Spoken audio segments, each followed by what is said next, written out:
I think I wanted to always be in a place where I could drive more impact and change. There was no job for engineering in Delhi. Especially women folk move beyond this balance and more into integration and harmony. Your work and your personal life is moving together in harmony. Sometimes you have to ask for help. Personal and work life has to be integrated. We generally disconnect the moment we step out of house. When we are talking about equality, we are talking more about rights and respect.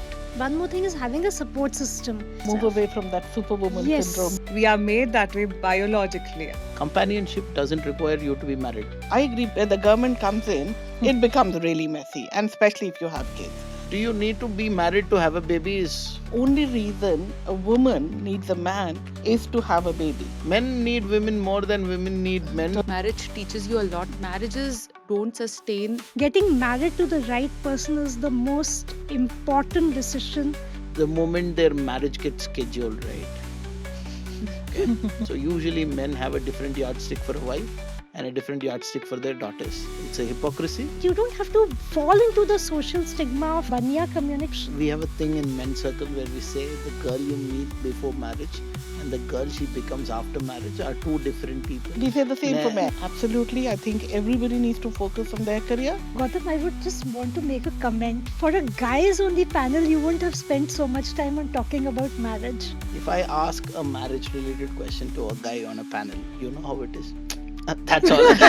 So Do you think if there was a man, in your place, he would have told me that women actually work harder. Women don't move as many jobs as men, and women don't tend to ask for a raise. Women are more people oriented, men are more things oriented. Technology tends to be more things oriented. Is it time we move towards, like, say, a 9 to 3, 3-day work week? we enable more flexible working hours actually helps improve productivity.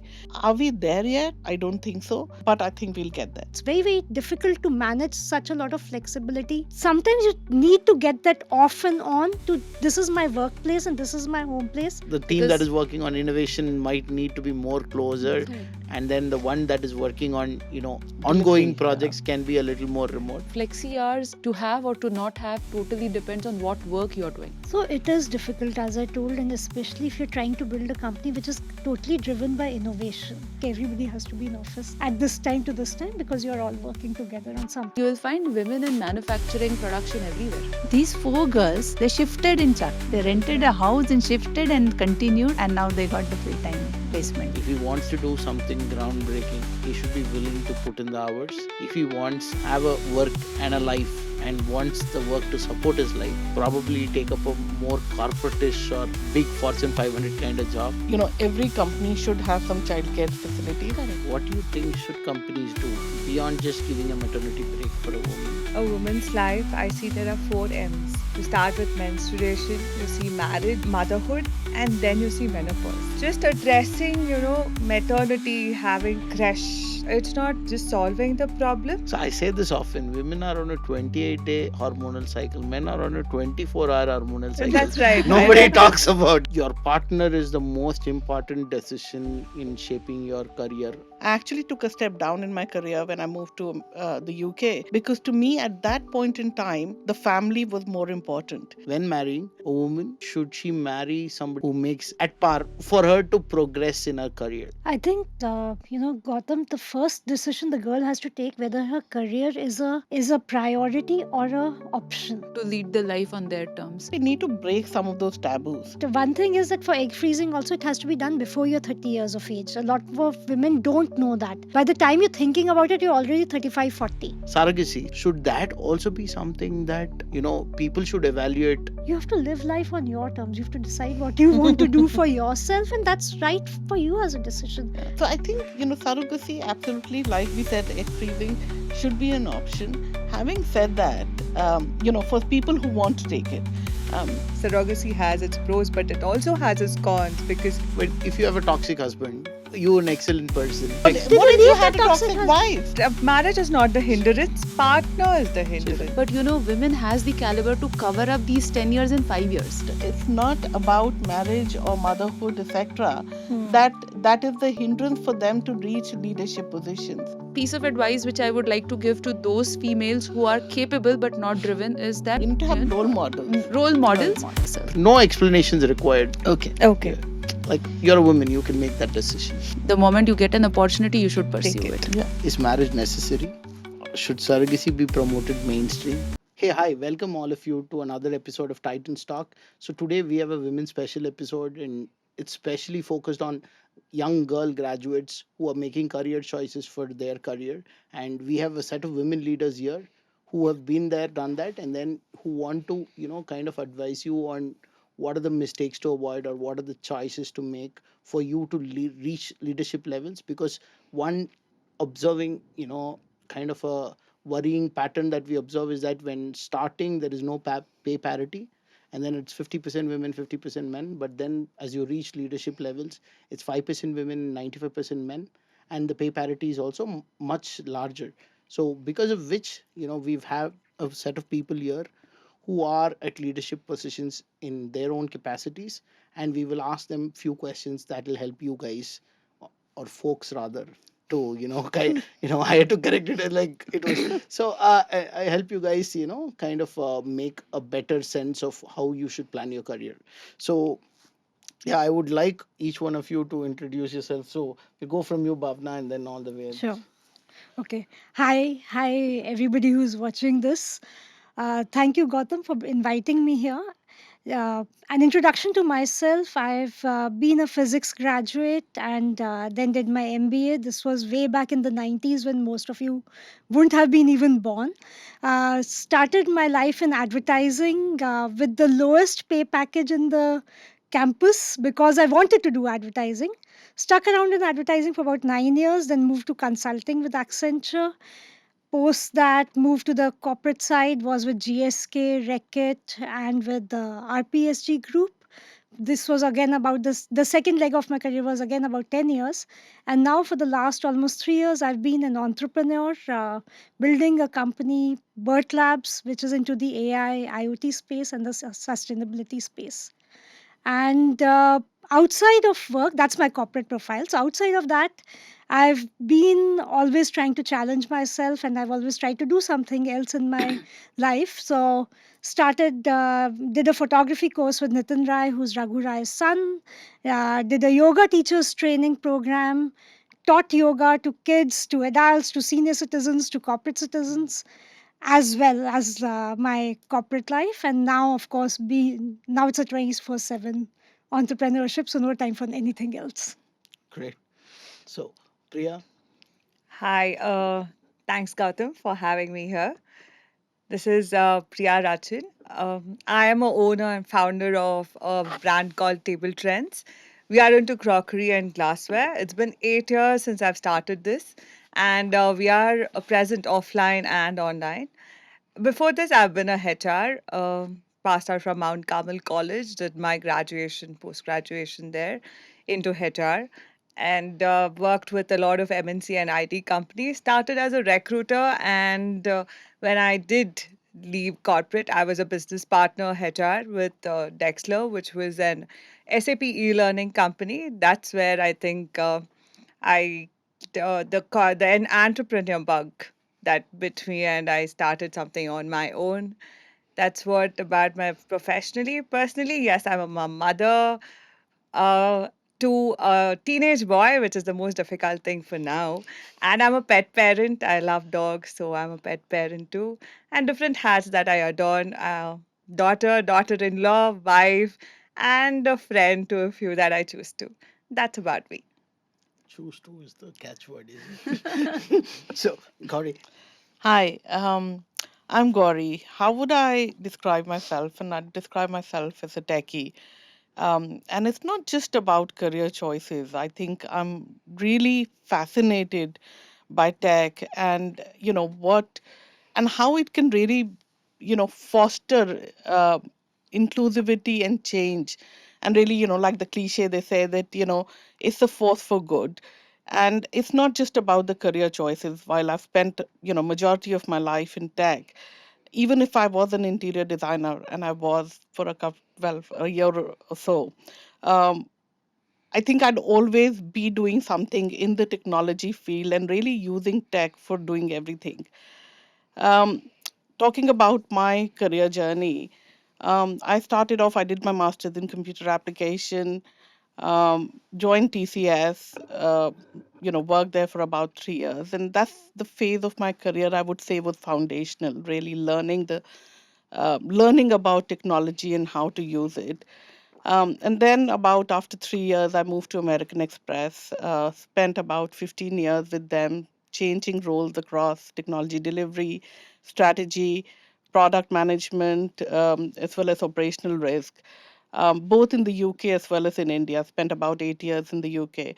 And I think that's where I got exposed to working with different cultures and really had that first hand experience. Post that, moved back to Bangalore with American Express. We didn't have a big presence, and that's when I, got my exposure or really got into remote working before it became, a trend and more fashionable and a more accepted thing, working out of Bangalore. Wanted to do something different, pursue my passion. So I did my own interior design startup, as they call it.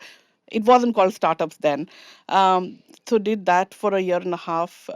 Did some really good projects, but somehow didn't find it as fulfilling. So I think I wanted to always be in a place where I could drive more impact and change. Went back to the corporate world, was with JP Morgan and Wells Fargo. JP Morgan, I was managing the three tech hubs out of India. And with Wells Fargo, driving strategic projects as well as, I was heading the end user and collaboration services. So my American Express career, I would call as more transformative. Wells Fargo and JP Morgan was more about leadership and innovation. And then in Jan last year, I took on the next challenge to be the CEO for RM India, really leveraging my extensive experience and passion for transformation, and transformation across, people, process, technology, and more importantly, culture. Um, I'm also very passionate about gender inclusion and equality. Um, and, I've chaired various, gender diversity council, um, been very vocal, as well as, I'm mentoring a few startups, especially women-led startups. So I think that's very fulfilling. And I find that we need to continue to raise our voices and, get people, especially women, into the workforce, as well as, building careers for themselves. Outside of work, I have a teenage daughter, and I kind of disagree that, the boys are the most difficult. I think girls are even more difficult. And Yeah, so she keeps me busy. She's just started college this year. You know, I love socializing.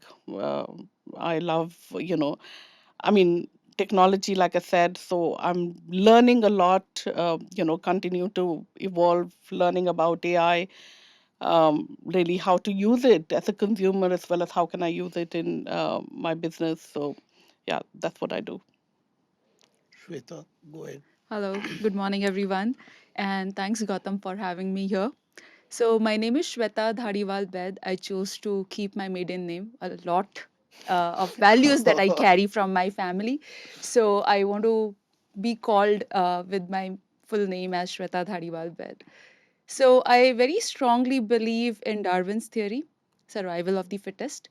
And my journey to what I am here is been supported or been worked upon with that principle. So I am a electronics engineer graduate from Vishwakarma Institute in Pune, and then I did my masters in US. And in US, I have done all sorts of job. I started working in a kitchen because survival of fittest. I had to have money to pay my rent and tuition. Luckily, I paid my tuition fee. So the first semester's loan was from SBI. Second semester onward, it was all credit card. So I had a zero EMI credit card, and I paid off my loans and paid off my tuition using the credit cards. I worked in kitchen, worked in parlor, and whatever skills I had, little bit here and there during my childhood, putting mehndi, waxing, I worked in kitchen and parlor both to pay off my small expenses here and there. So then I got married. I came back to India. I had H1, but my family wanted us to come back and settle here. So again, as I said, survival of fittest. There was no job for engineering in Delhi. It was all Hyderabad and Bangalore. I'm talking about 2007 and 8 when there was recession. So I was last job which I left was as a tech support engineer for a electronics medical record company, a software company, and I've done a couple of other jobs in US, had my H1, but after coming back, because I didn't have a job in Delhi, I chose to do tech journalism. And I worked as a technology journalist for Electronics for You magazine. And from there, I kind of moved into marketing communications and served another semiconductor company for 8 years into marketing communications, university relations. And when entire marketing shifted from traditional offline marketing to digital, that is where our company also transferred into, developing digital skills for the team. So I picked up email marketing, social media, communications, and now I run my own digital marketing agency. But we serve mostly tech clients and conference production. So that is my background, and apart from that. What I like doing is music, whether listening, singing, participating, organizing. So I used to be a classical learner during my childhood days. And now, during Corona, I picked up online classes because teachers were also more comfortable giving online classes. So now I'm preparing for my Sangeet Visharat. I'm learning sitar. I realized teaching would probably add on to my riyaz. So on Saturdays, I teach music to students. So that is what I do apart from my regular work. Interesting. I want to make a comment after Lena is done. And family wise, I have a son, 13-year-old. He's not a troublemaker at all. He is independent because he's seen his parents move around. So he has to manage. He doesn't have a choice.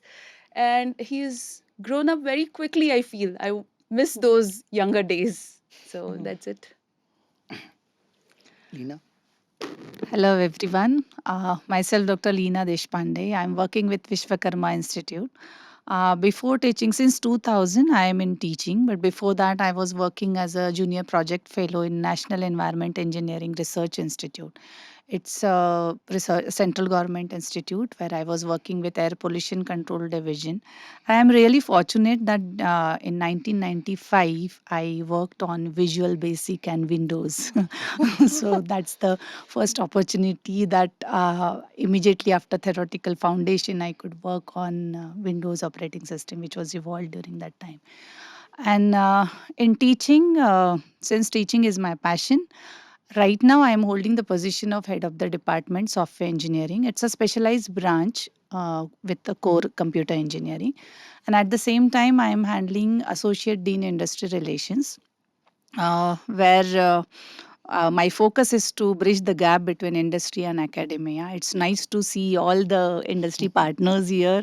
I'm the only one from the education industry, but our role is to find out what industry needs.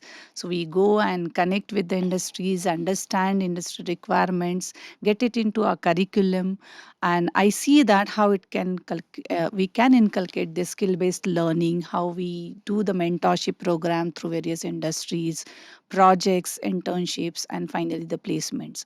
So that's the position that I'm handling. And at the same time, I'm also, because I'm a passionate about women empowerment, cell, I'm handling that. I have established it in 2017, and we conduct various programs, panel discussions, awareness program, mentorships, then women in hygiene, for all the activities to uplift women in STEM.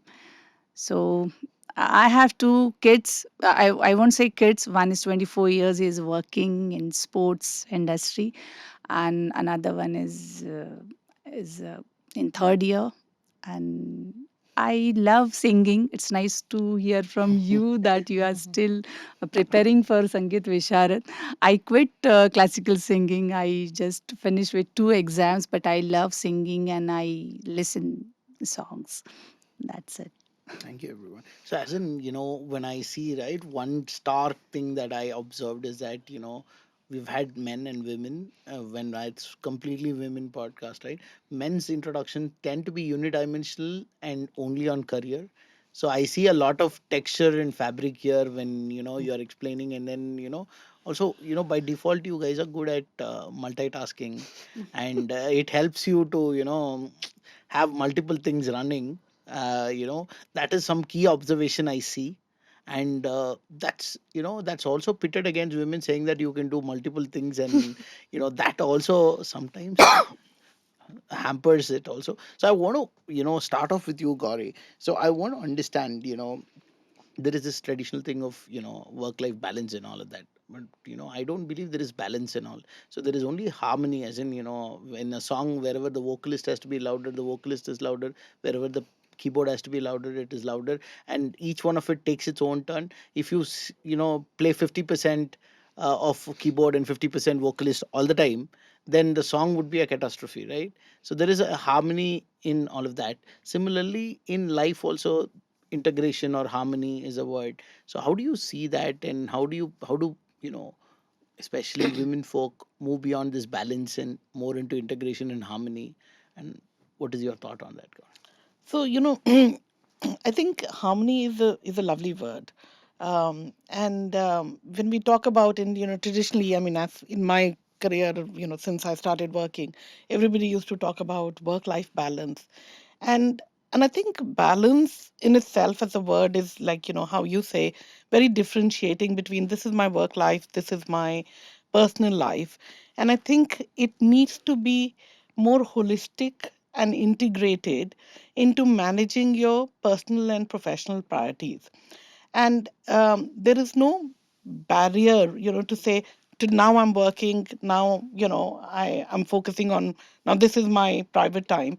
Because especially with technology, what's happening is that those boundaries are getting blurred, and it is now a lot about being more fluid into, how you're able to move across, when it's more important for you to do, focus on your career, or even on a daily basis, at a particular time, I need to leave my kids to school, or when I needed to leave my kids to school, you want to focus on that versus when you want to, put in work. So I think that harmony has to be, or is, and I'm finding that more and more is happening across phases of life, during, you know everyday life. So it is about that flow of energy. It's also about empowerment, because you have more empowerment about, when about your time,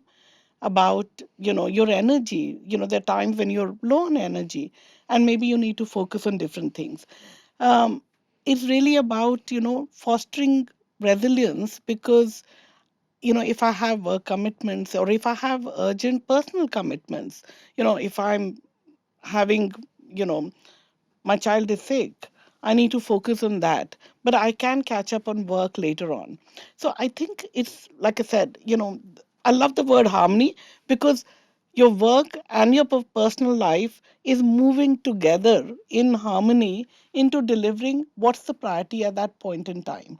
So I think, with, I mean, while COVID was not very nice, what it did do was it brought about a lot more aspect of remote working, flexible working, and, it also proved that there are very few jobs that cannot be done. Whether it is, working remotely, or, how can we have tools and technology, because collaboration and communication tools really took off. While some of these existed, I think the adoption really took off, and then the pace of change has really taken off, and that's really helping drive this you know work life harmony, as you call it, So I don't think there's a work-life balance is a thing anymore. So, I think work-life harmony, I love that. One more quick question follow up on that. It so happens that the life responsibilities or the family responsibilities for a woman is a little higher than a man in the current situation as we observe it. And does that, in any way affect a woman's performance at work, or is there any ways that don't or mitigating that? So I think, I would say, what she said, survival of the fittest. I think women have learned to adapt. And I think, you mentioned multitasking. I think it's kind of, we've grown up with it to say, how do you manage? And I think we were having this conversation earlier to say, women are probably more focused or driven. And, we plan, we adapt, and we deliver. So I think, when you're saying that, women have more responsibility, absolutely. I think, are men now taking on more responsibility? Absolutely. So I see that change coming, both in terms of men understanding that they have to do more to support women, whether it's at the workplace or, at home. But then at the same time, the women are also now, sometimes you have to ask for help. And earlier, women didn't feel empowered to ask for help, but I think they now are. So I see a lot of change coming where women are seeking help, they're getting help, and they're learning to adapt. And they're no longer shy to say no, whether it is for, something that they have to do at home or they have to do, at work. Because, you know, you need to survive and you need to deliver and you need to grow. Okay, got it. So Shweta, following up on that, right? As an entrepreneur, what are the strategies you use to balance both your personal and work life, or like have your personal and work life in harmony? Harmony. So, personal and work life has to be integrated, meaning you're not having two different brains, two different minds, right? One for work and one for personal, and you cannot switch off because you are no more in a clerical work where your mind is not involved. So if somebody is resigning and if I'm going back home with that mindset, then of course while cooking also I'm thinking usne resign kar diya, what next, who's going to manage the projects? And if my son is sick, when I go back to office, I'm thinking what is happening, if he is okay, if he wants something, if he is not able to eat. So you cannot disintegrate two thoughts from the same mind, right? So it has to be integrated. Now, if you talk about strategies that how do you sustain in such kind of environment, you have to talk about it. If I talk about, so you can collect empathy from the surrounding and seek help. So if I talk about my son not well to my boss or to my subordinates, they know that okay, she needs to attend something else at home.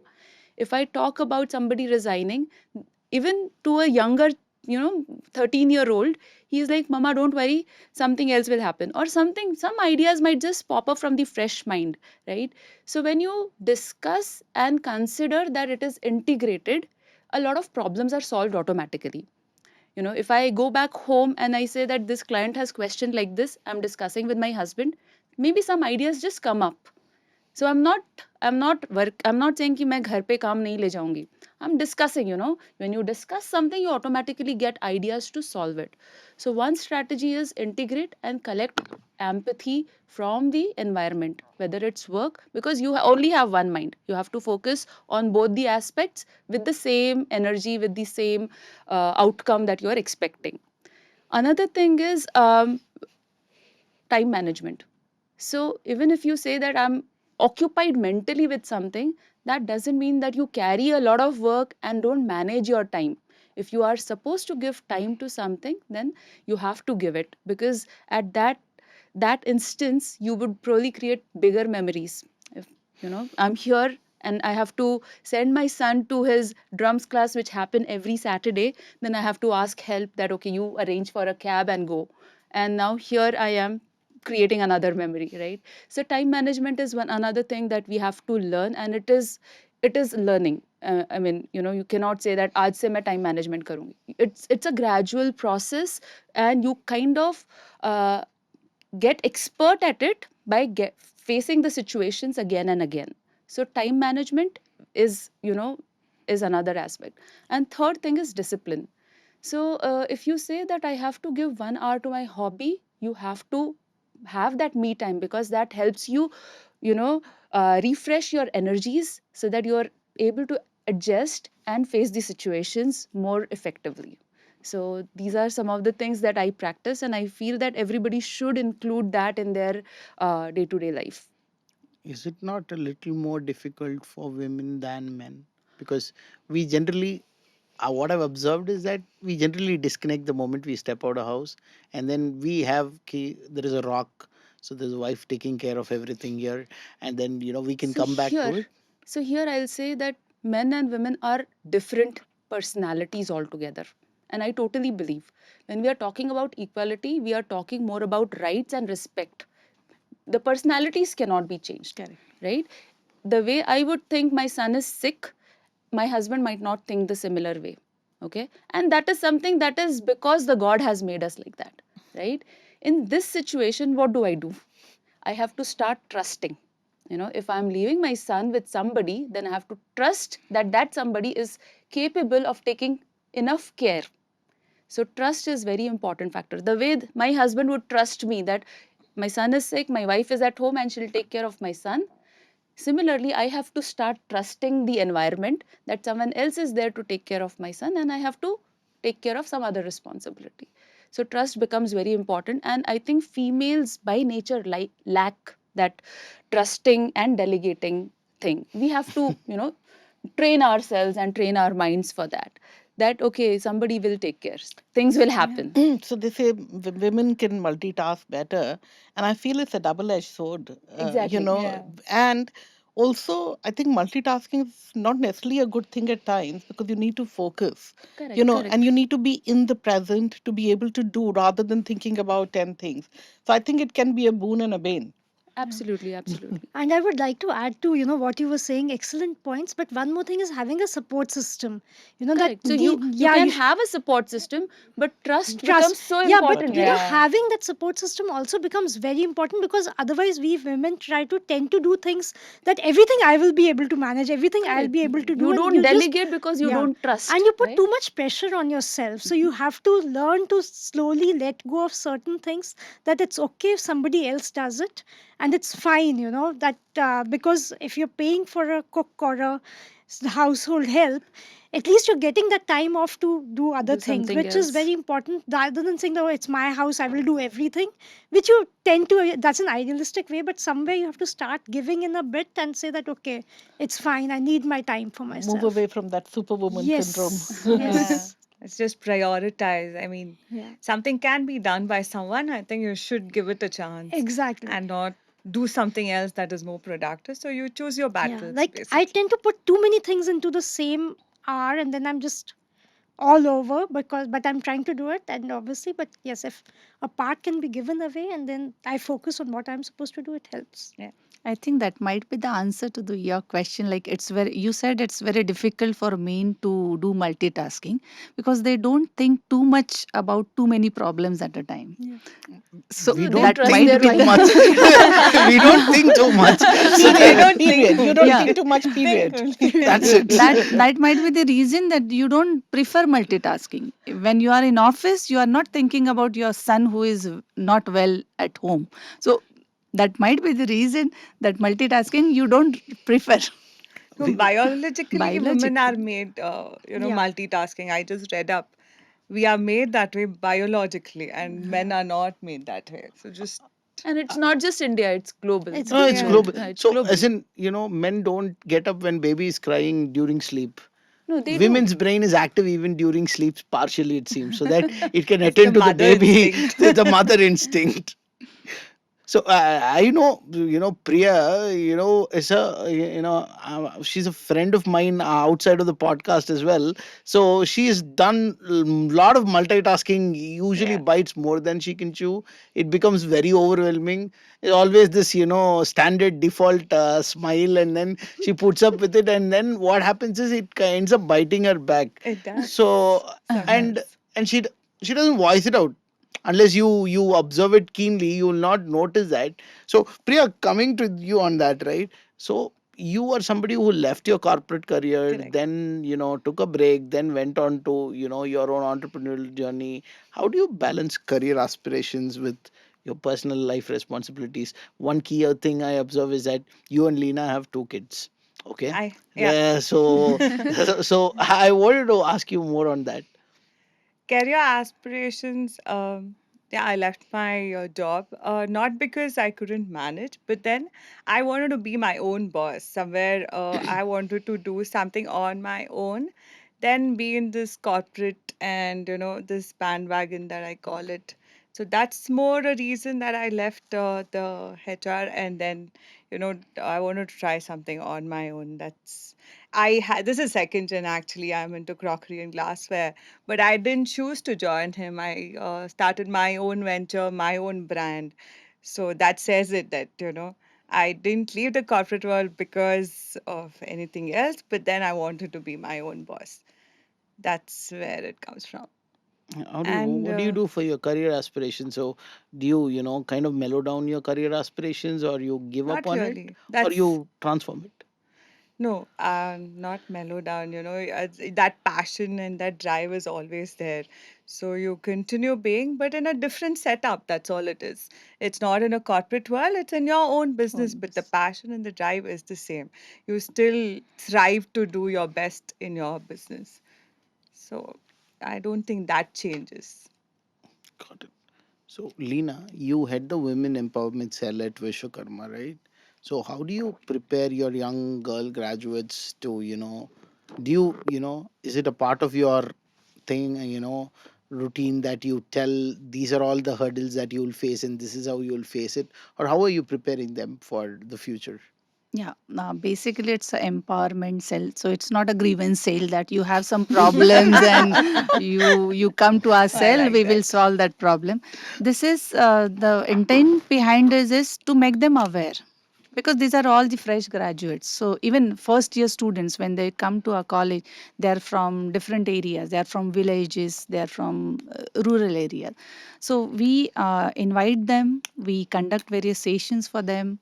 We ask industry persons, industry leaders, not only women leaders, the male, the experts, and we conduct panel discussions. We There are three aspects actually. Women empowerment is when we say that she is empowered, and physically, mentally, if she is fit.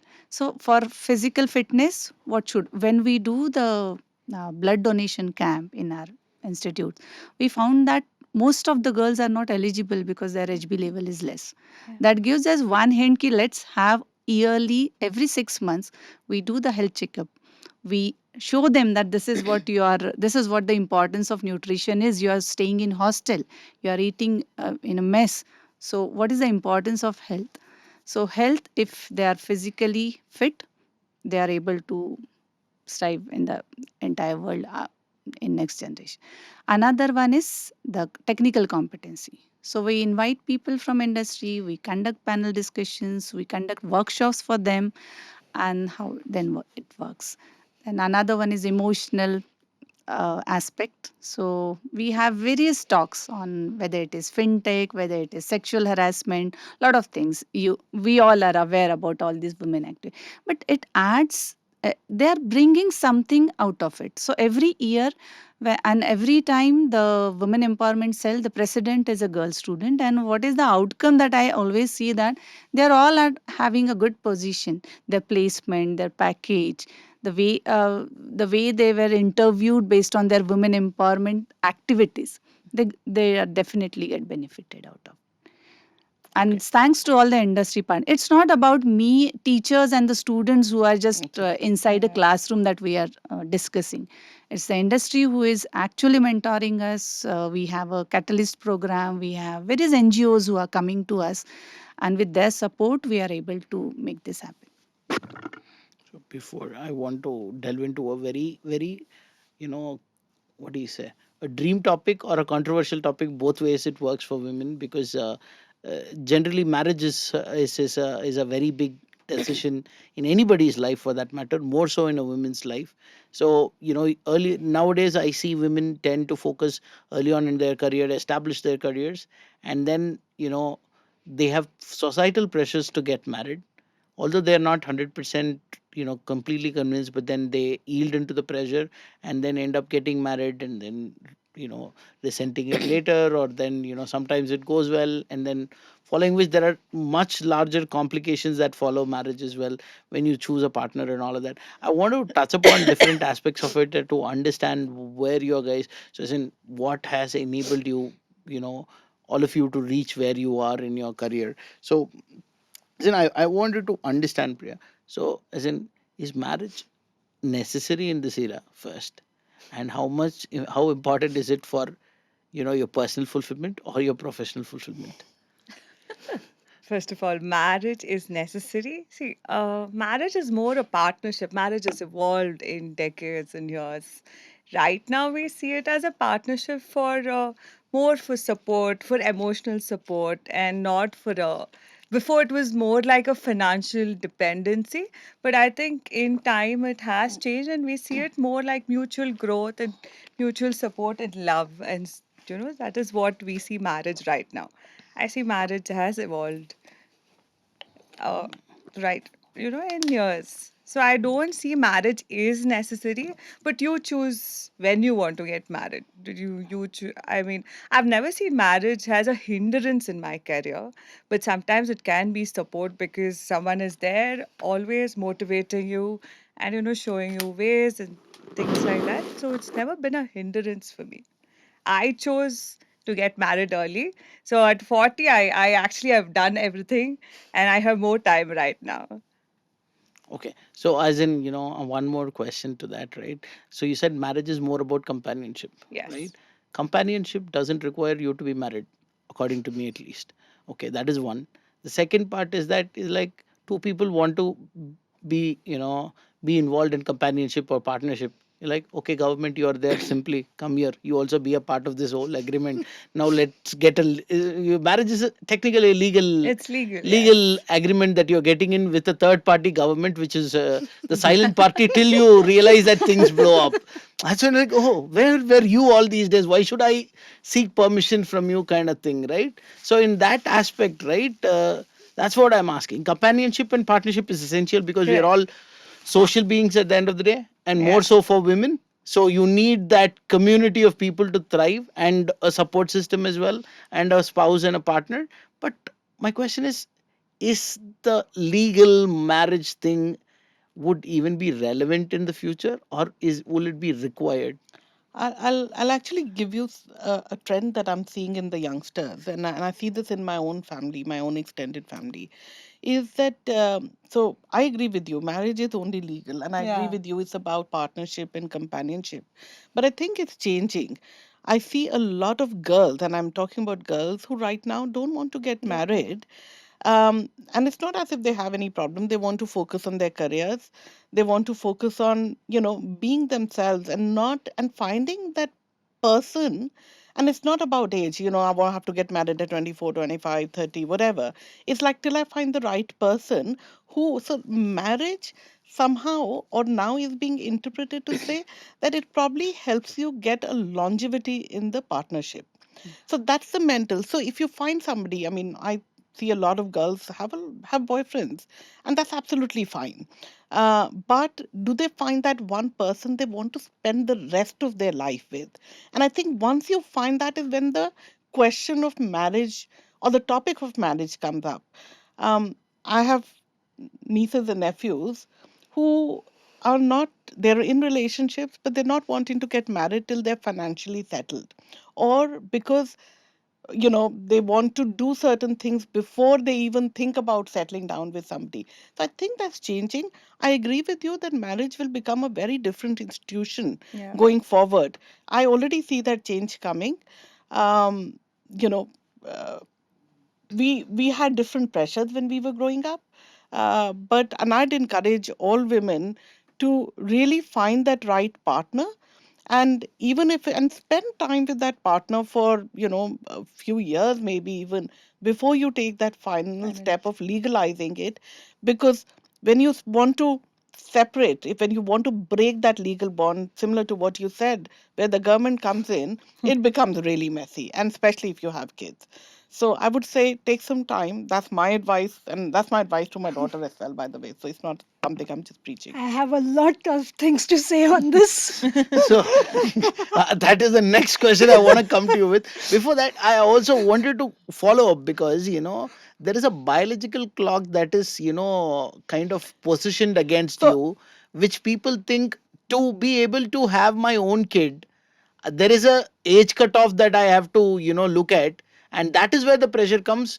A little bit of family, but more from the biological clock in itself. So as in might be contrarian, do you need to be married to have a baby is one question that is out to debate. And then second thing is, just because you want to have a baby, you don't go and get married to someone. I had actually a friend of mine. She and I were having this topic this discussion on this topic, and she said, now these days the only reason a woman needs a man is to have a baby, to reproduce. Yeah. And soon enough, I'm sure technology will find a way of how to have it different ways. We already Eliminate the have, man. Eliminate. artificial insemination, Vayuputra. whatever. So, Yeah. I mean, you just need a sperm, right? Yeah. So, That's it. so things are changing. So, yeah, yes, there is a biological clock. I feel nature is changing as well, where things biologically are going to evolve. We as human beings, as a species, are evolving. That's my firm belief.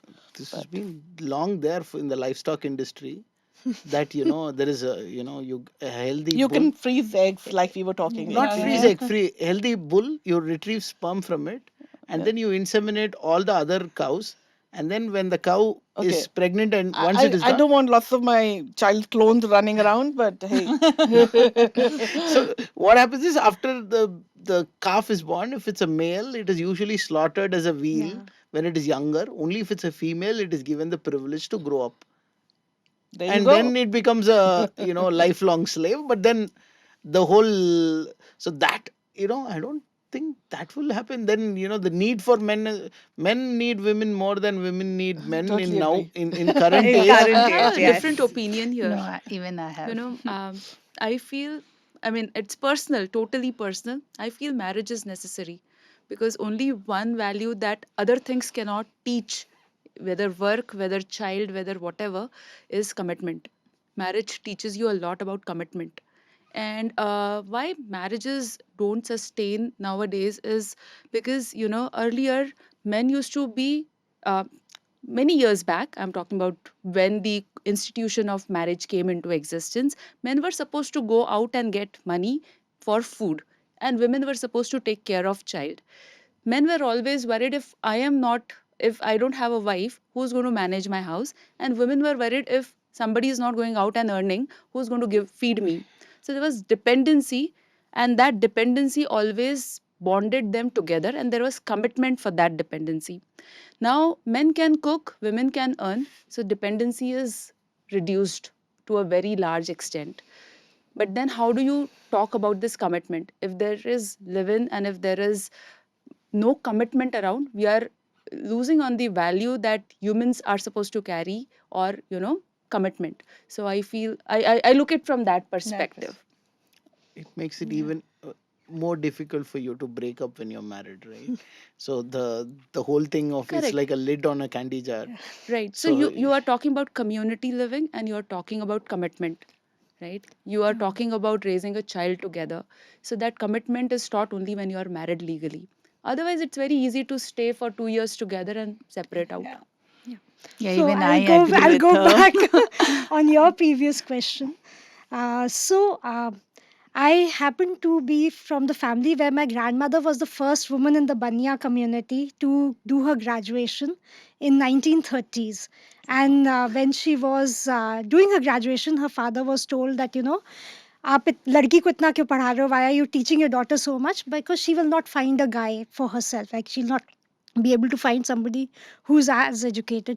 So that was the background. And then my grandmother went on to teach, and she was one of the most progressive women ever. My mother is a PhD in organic chemistry, and I lost my dad when I was very young. I was 2 years of age, and my mother literally, and my grandparents, they just took care of me. So from, coming from that kind of a family, that was never an option not to have a career, because a lot of women I see, even my cousins, used to see, used to take their career as an option. They'll do the best of professional degrees, but they would get married and then get into a, follow the husband wherever he travels and everything. So for me, it was always a decision that my career comes first. And every time I used to get an increment, my mom used to say, how will we find a guy who's being able Who's to gonna match your match? pay packet? And I was like, I don't want him to be able to match my pay packet. I want him to be able to, be able to connect with that person. And the right person eluded me till I was almost 45 years. And when COVID came, and that was a story, Gautam, I wanted to tell you about. So, uh, you know, there were people, I mean, people who, the second wave, you were having a lot of problems in all sides of the family. And then my mom was like, now at least you think of getting married. And I opened up one of the social media apps and, set up, let me find a guy. And I was in Delhi all through my life, never wanted to leave Delhi, same house, born and brought up in for the last 45 years. And connected with this guy online, and the first time we spoke was for 6.5 hours. And Wow. unfortunately or fortunately, he happened to be in Bangalore. And so this was 31st of May on 2021. And then he said, I want to come and meet you. I said, no, it's peak of COVID, you're not coming and meeting me. 13th June, he came to Delhi with a morning evening flight, cancelled his ticket, again cancelled his ticket. uh, 15th of June is when we proposed to each other, and 19th of June was when we got married, and 26th June I Right. came here.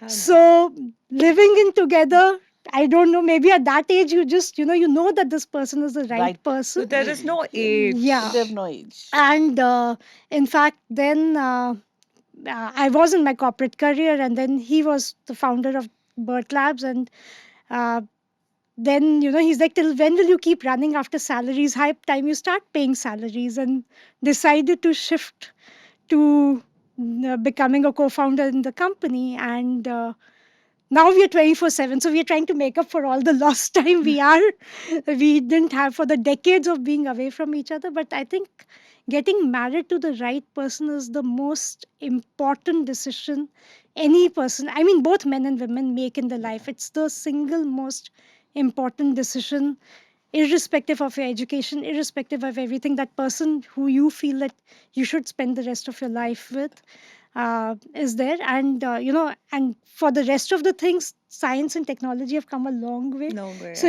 the biological clock is ticking, but you can just kind of make it tick slightly lesser pace as well. So that can be managed. Or mitigate, Or mitigate, yes. through. Or I mean, why not adopt? I Adopt. mean, Yeah. yeah, There's why so many not? Yeah, options yeah. now. There's so many options now. But just, I feel for any young woman, any young lady out there, don't compromise on getting married to the wrong person, because that will affect every other decision in your life always. So kind of alluding to it, right? I like it. And then there is this Cinderella syndrome, I would call it, with most of the young girls. They're so, like the fairy tale marriage, the fairy tale husband, and all of that in their dreams and all of that. And then, the moment somebody, I've seen it in young women, they're working relentlessly, they're very committed. The moment their marriage gets scheduled, right? 1 year out, today they start planning what they want to wear. Okay. That's Today they start planning what they want to wear, and then drop everything. What I'm saying, Gauri's look, to answering to Gauri's look, like what I'm talking about is mu plus or minus sigma. Okay, the 68-70% of people that are beige, you're all outliers. Okay, so so I'm talking about, so I want more of that to come this side. So from a man's perspective, right? So usually men have a different yardstick for a wife and a different yardstick for their daughters. So Yeah. this is a commonality. It's a hypocrisy, but it is the reality. So when they get married, they're like, "Sab kuch tum sambhalo." And then once their daughter is born, then they want their daughter to be educated, want to be independent, want to be self-sustaining, and then a man is just a vanity. So that is how it is. So how much do you think the Cinderella syndrome or avoiding that Cinderella syndrome in your career, helped you move ahead in your career, or how much does this affect people that you see? Yeah. No, I think, it is. I see a lot of people wasting a lot of money on marriages. And now I think next thing is going to be all the pre weddings now, which has become a cult by itself. So, for us, But everybody is not Yeah. Ambani. no, but people will No, follow. but I mean, people are Yeah, following following. people already. are They have an following invite. exactly.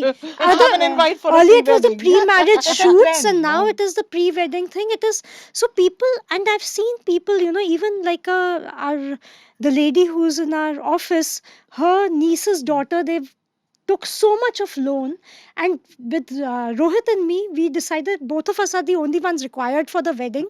The parents weren't there, the friends weren't there, only the priest and the witness was there, because end of the day, you don't want your marriage to be a spectacle, and that's what we try to tell people, because I see parents planning so much for their daughters weddings in advance, and even in our families, like extended family, people have been spending so much money in each of the various things, and here we just Friday morning we go and buy a lehenga and a sherwani, and Saturday we get married. Why do you Just even need lehenga and yeah, sherwani I then? mean, just No, but exactly. then Yeah, there's but some pressure also because of this social media. that's what you have to avoid. Like Yeah. put it out there and everyone is watching you. So you also want to look like this pretty bride. There is that pressure The because of more the social media. woman thing. Yeah, but that's what I didn't have it, and that's Yeah, it was just that importance of being with that person at that point in time. I could have decided to get married without wearing a lehenga and just a simple sari. I was okay with that, but it's just that okay, ठीक है, इतना कर It's a लेते हैं. special occasion, Yeah, celebrate it. but yeah. Yeah. there It's was a such feel a, good. and this was COVID time, so there was so much of bonding between us. Like he was putting my mehendi because there was no mehendi wali, so for the day before he was putting the mehendi for me and helped me get dressed up, and so it's just that just became such a special bond between two people rather than making it a spectacle of the world to see. It was just your moment, and you just wanted to be with each other, and that was what mattered. And that's what I tell my nieces, and that's what I tell my young colleagues, that you don't have to fall into the social stigma of, and Exactly. especially from a Banya community where people just go crazy about spending money, and those all the rituals around it. It's not required just to get the third party agent to put that sign is enough. You can just do it between two people itself.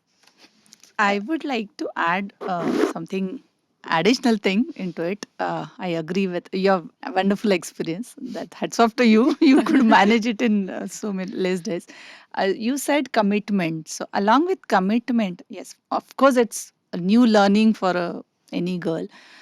It marriage is something. It gives you that boundary forever in your life. Being a man, no matter how competent you are or how big takey you are, but uh, it's not only that you are a wife, you are also a daughter-in-law, you are bhabi, you are for someone else. So it is, you're learning so many experiences that gives you that holistic development of a woman that can lead to a good leader also. Yeah. A leader should be able to connect with all kinds of people, no? He should understand the problem, and this is family gives that. I think Indian knowledge system, that is the one And subject I which is feel included. your support system is also much broader. Yeah, Yeah. It's um, just not your family. There's so many more to so many encourage you more. and support you. So I don't see marriage as a You're taboo, but then evolving as those long as, relations. I'm yeah, saying that once you're in marriage and when it is a commitment, you're evolving those relations of relationship. Absolutely. connecting Yeah. with different types of people. Altogether, you are leaving your family and living with your husband for 20, 30 years now. So you learned a lot of things and you have adapted it by Correct. listening and understanding. And same thing, you required a support system in business organization as well. So marriage is definitely Indian marriages, I am saying, the culture that we are adapting is the best thing that God has given this opportunity to take Yeah. birth in this system, and that's what it happens. But unfortunately, nowadays that what Yeah. she See, has mentioned.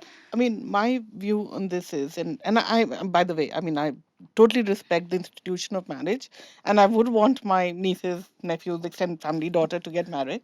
So don't get me wrong. I think the way that these things evolved over time, earlier it would be just, there would be a third person, people, there was no transport for people to travel across cities, it used to take days.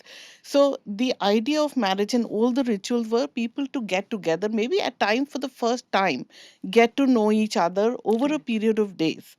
Similarly, like, when you have people pass away, there's a lot of rituals that happen, but that's to help people cope with the grief Grief, and yeah. come out of it. So I think there was a need for it. And I still feel it's a really nice thing because, when you have a marriage and you have those extended functions and those ceremonies, because the bride and groom or the parents might have met, but the extended families, the friendships, so those relationships get formed. So I agree with you. Having said that, I think today what's happening is because the pace of life has changed so much, and everybody needs to have careers, they need to double income, salaries, everything. People are finding that it's more important that I develop or I be successful in my career. And the exposure is so much because I want that Raj and I want that Simran and I want all of those good things. You want to find the right person. That's very That's important. right. Yeah. So finding, to Yeah, your finding point, right person. finding that right person is, I think, the first thing. Yes. Now whether you find it in 2 days if you're lucky, or you find it In living with the years. years. Yeah. I mean, I met my husband in college, and we were best of friends before we decided to get married. And because thought I really knew him, and I thought really knew me.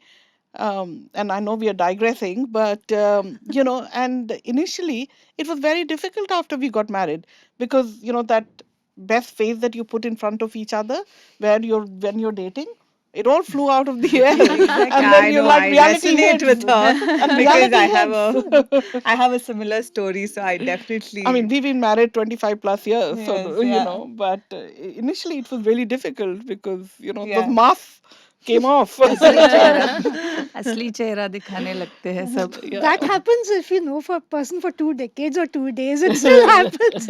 But yeah, you decide that this is Yeah. what I will give into or what I will be Yeah. committed Come to. into Yeah. You we don't have a take it as an option. we have a thing in men's circle where we say the girl you meet before marriage and the girl she becomes after marriage are two different people. We say the same for men. we say the Applies the same. same. No, so you meet only 2 hours, that person, right? And then you have to stay 24 hours. Same thing can happen between husband and wife, brothers and sisters, even Yeah, your own mother, right? correct. So, the moment you spend more time seeing Yeah. them wake up and sleep, entire thought process changes. And Yeah. you just go out for a coffee date, you're just in the best of your You put the mind. best Best foot face for. forward, Face. and then the rest of it is loaded up in the back, and then so hope people don't start hitting Rohit after whatever you've told. So hitting up Rohit, and then you're like, so she has a extended support system because she married a neighbor, okay, Yeah, I and did. and she can jump across compound walls. And So not anymore uh, because they so moved out, but yeah, I but yeah, did. so that is the case. And then yeah, I wanted to ask you about getting married late. You actually gave me the answer for that. So Gauri, on what should women focus more on, prioritizing social pressures and societal norms and all of that, or should just prioritize career and then have marriage as something that happens along the way if it happens, or should not be pressured into marriage? So I think putting undue pressure, I feel, is wrong. Where parents put so much pressure, and I've seen cases at the workplace where I've had both girls and boys come to me and say we are being there's so much of pressure that you end up with the wrong person. I think somebody already said that. Is that I think that kind of pressure needs to be avoided. I don't think it's the right thing. Should you be looking out consciously for the right partner, Absolutely. Because, like we say, you can find employees, you can find, what you want to do. There are lots of threads. So one needs to be open to talking to people, building your network, whether it's at work or in the personal relationship. Because the more people you meet, the more you also decide, A, it helps shape your personality, and it also helps you understand what you value in a person, because end of the day it's that. Now, should they be focusing on their careers? Absolutely, I think everybody needs to focus on their career, but at the same time be open to marriage. It's not taboo, there is no right time for it. It's about finding the right person. So it's not an either or, it's again harmony. It needs to go together, and you need to manage it all together. Does it become more difficult managing two things? Yeah, I mean, when you have an added person, there is obviously an expectation where you need to, give and take, in that relationship.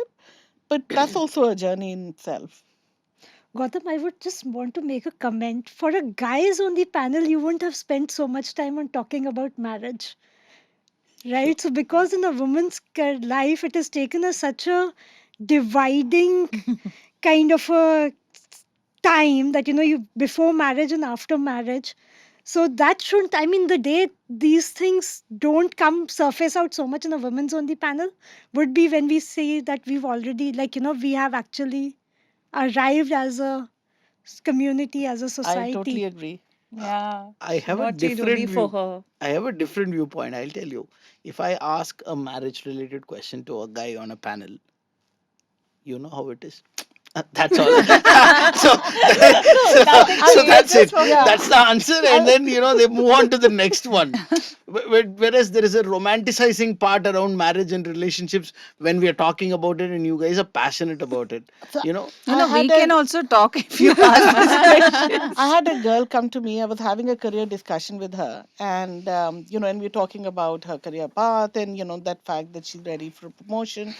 Really good conversation. And then she says, "Oh, Gauri, by the way, I just want to let you know I'm getting married in next 6 months." I said, "Well, congratulations."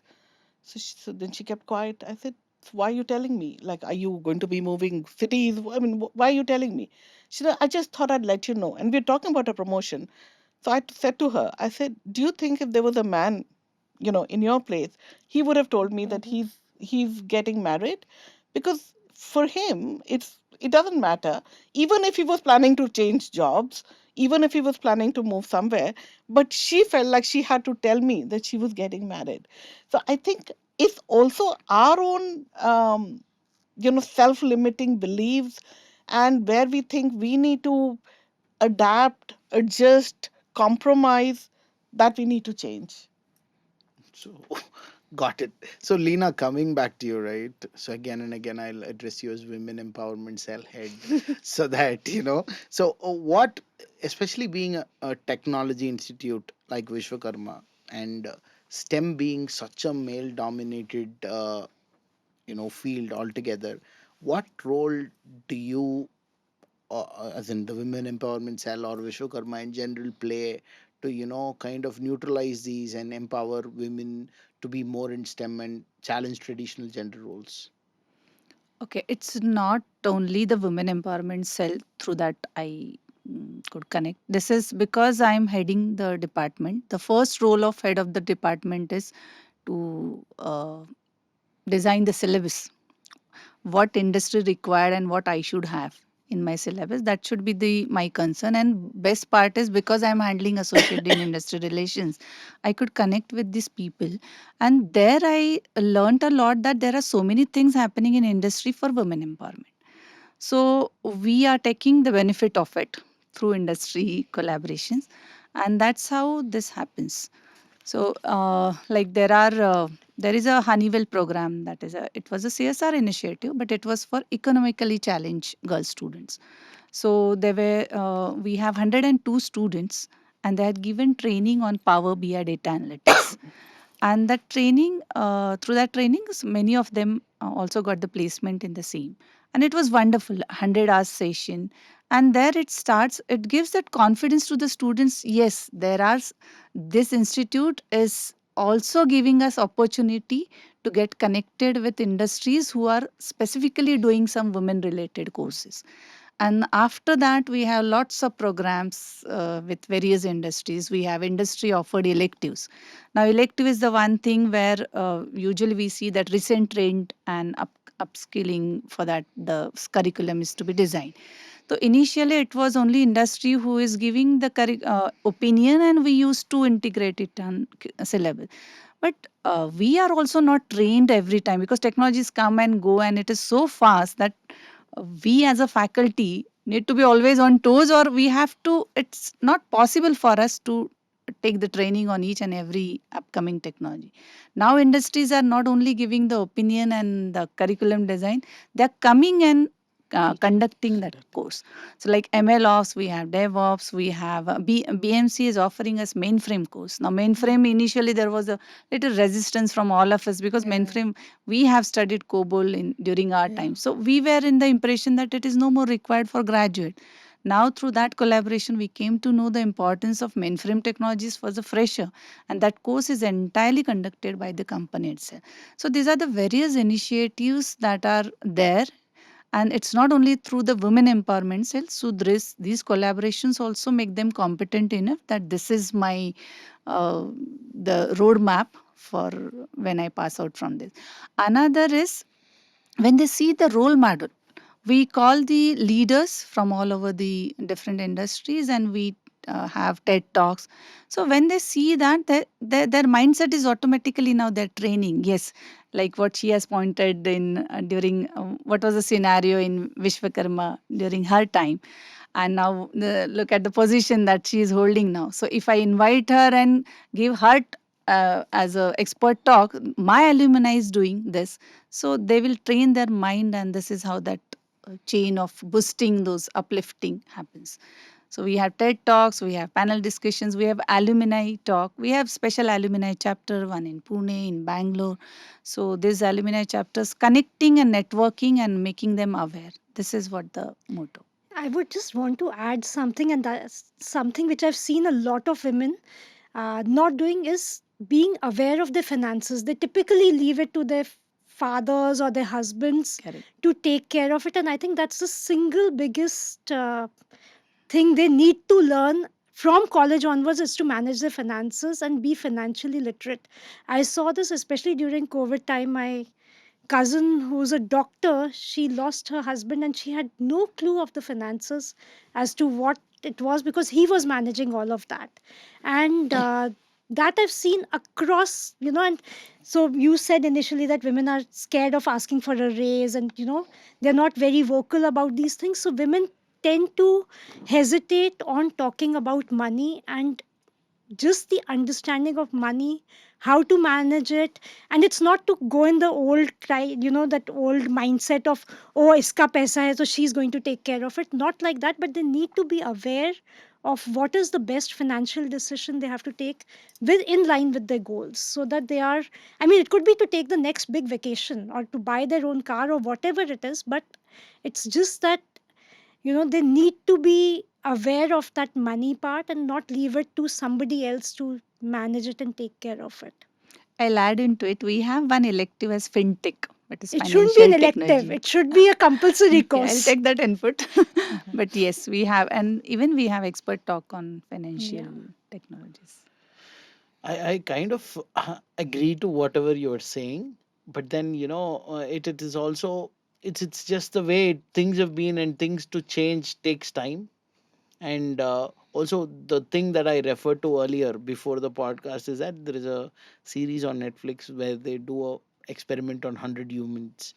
They just take 100 human that are like a sample set of the entire US, and then they found that women actually work harder and more to show that they are competent as equal as men, and then women don't move as many jobs as men, and women don't tend to ask for a raise because they themselves think that they are not they because they themselves they are very hard on themselves, and Imposter syndrome, it's Imposter called. syndrome. so they're very hard on themselves, and then they tend not to ask for raises, and then they move less. So all of this contributing, and then also the comfort thing.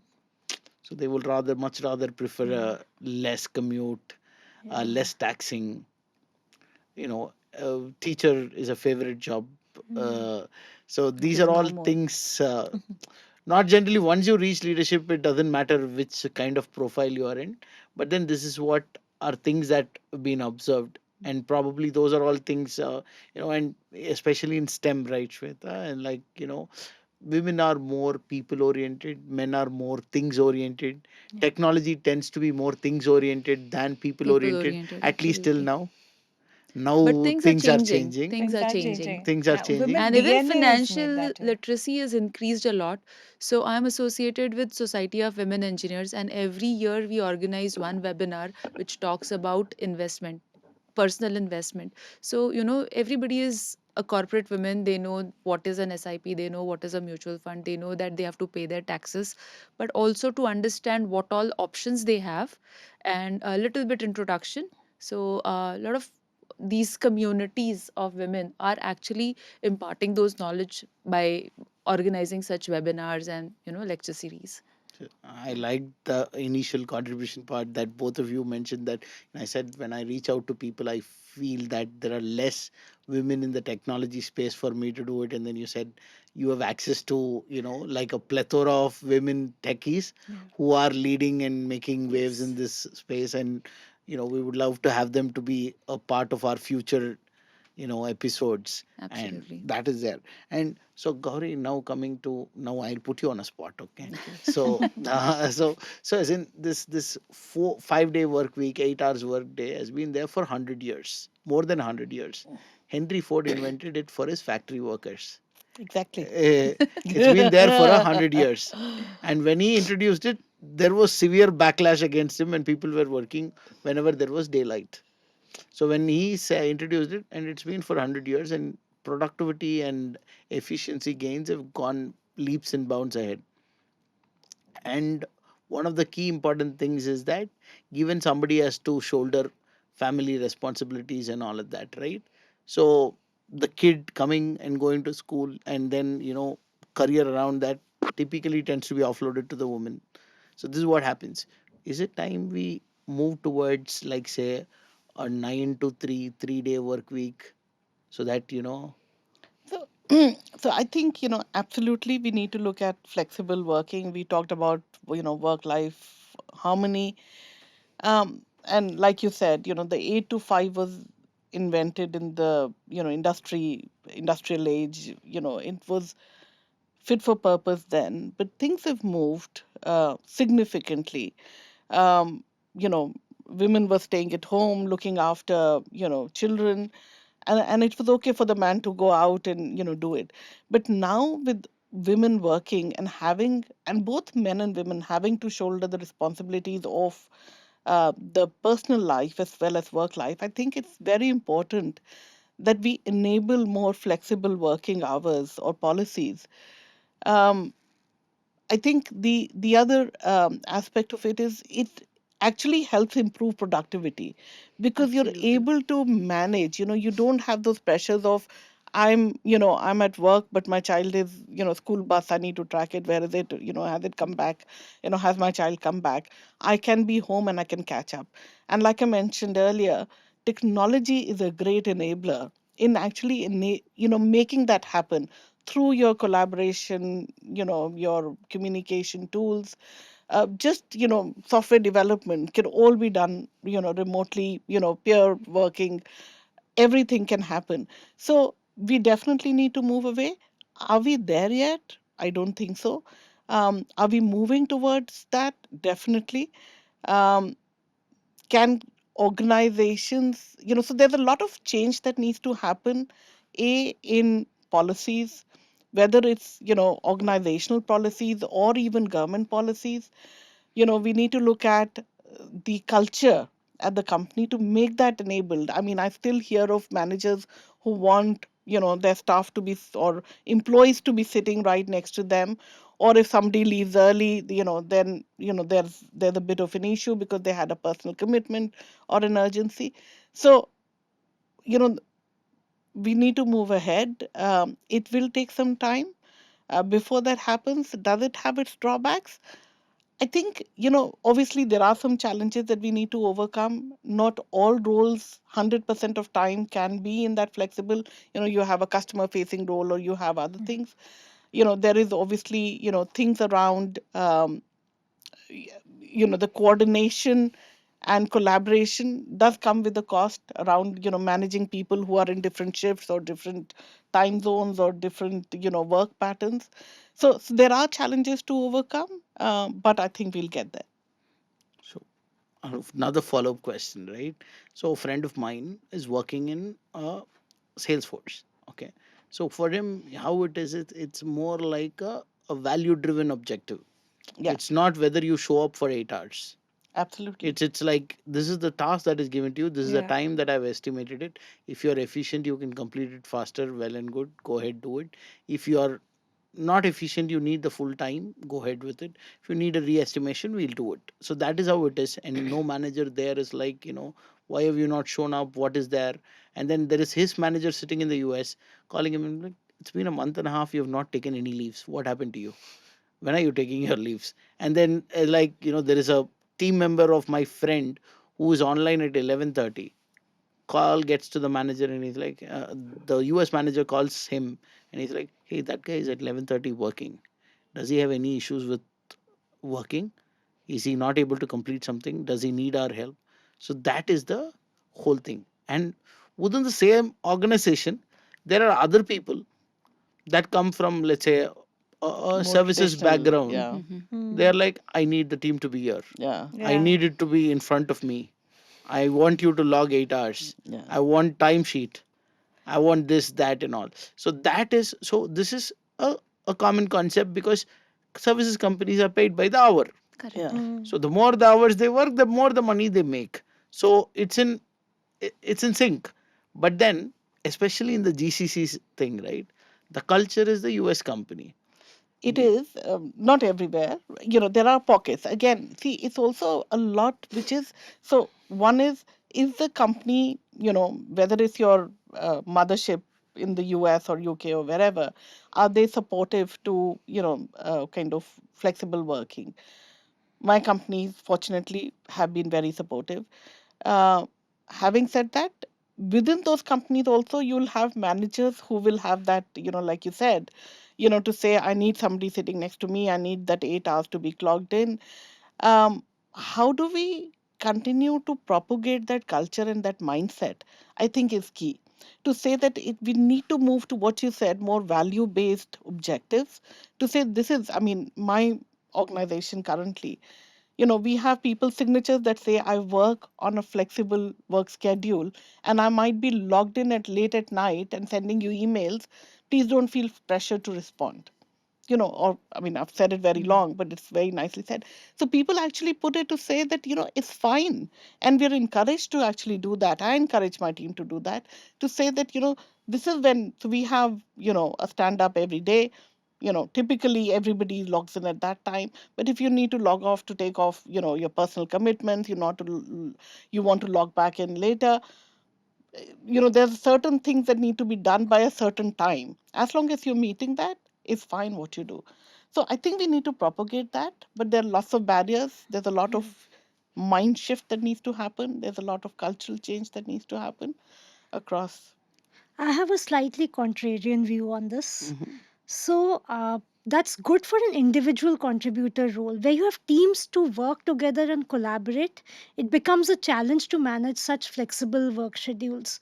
And when you have to, literally like when you have a client project which is like end to end, and I'm talking typically about what we are doing in our organization, it's very, very difficult to manage such a lot of flexibility and work from home, because when you're doing something which is in the innovation workspace, if you know that these are the 10 lines of code I have to write today or 20 lines of code, then it's okay. But if you just need to let your creative juices flow and come out with No, so options, then you need to Again, absolutely. work So together at and be physically together. that period of time you need to come together, work. So I'm not saying that everybody should be at all Yeah. points in time being distributed. There are times when everybody needs to come together, ideate, find solutions. But then you can go away and say, okay, this is my piece of work that I need to deliver, and then go away and Yeah. deliver. So it depends on the type of work. and the need of the Yeah, hour. the other thing which I mean typically which happened during COVID time was that there was literally no blurring of boundaries between work and home, especially during the initial first phase, because we just continued and you suddenly didn't know when the weekend just came in again, right? So sometimes you need to get that off and on to this is my workplace and this is my home place.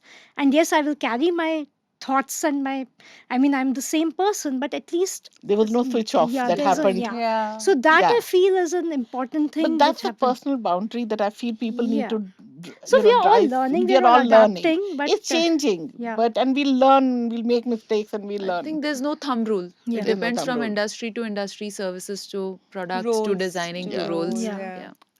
Even within teams within the same Within the organization. team, So exactly. the team that Because is working on innovation might need to be more closer, correct. and then the one that is working on ongoing Delivery. Yeah. projects can be a little more Right. remote. So everybody would want to be on the ongoing projects and nobody would want to be in the innovation team. And that's the challenge again that, you, how do you get, so then you say that everybody works together. It becomes easier than making these exceptions across because everybody wants to be the exception rather than the rule. Okay, it's something that I'm hearing new. But then, Gauri, again on the GCCs, right? Because I've been analyzing it. Okay, what would the GCCs want is an R&D center or a technical innovation hub in India Yeah. with the amount of talent and the technologies available in India.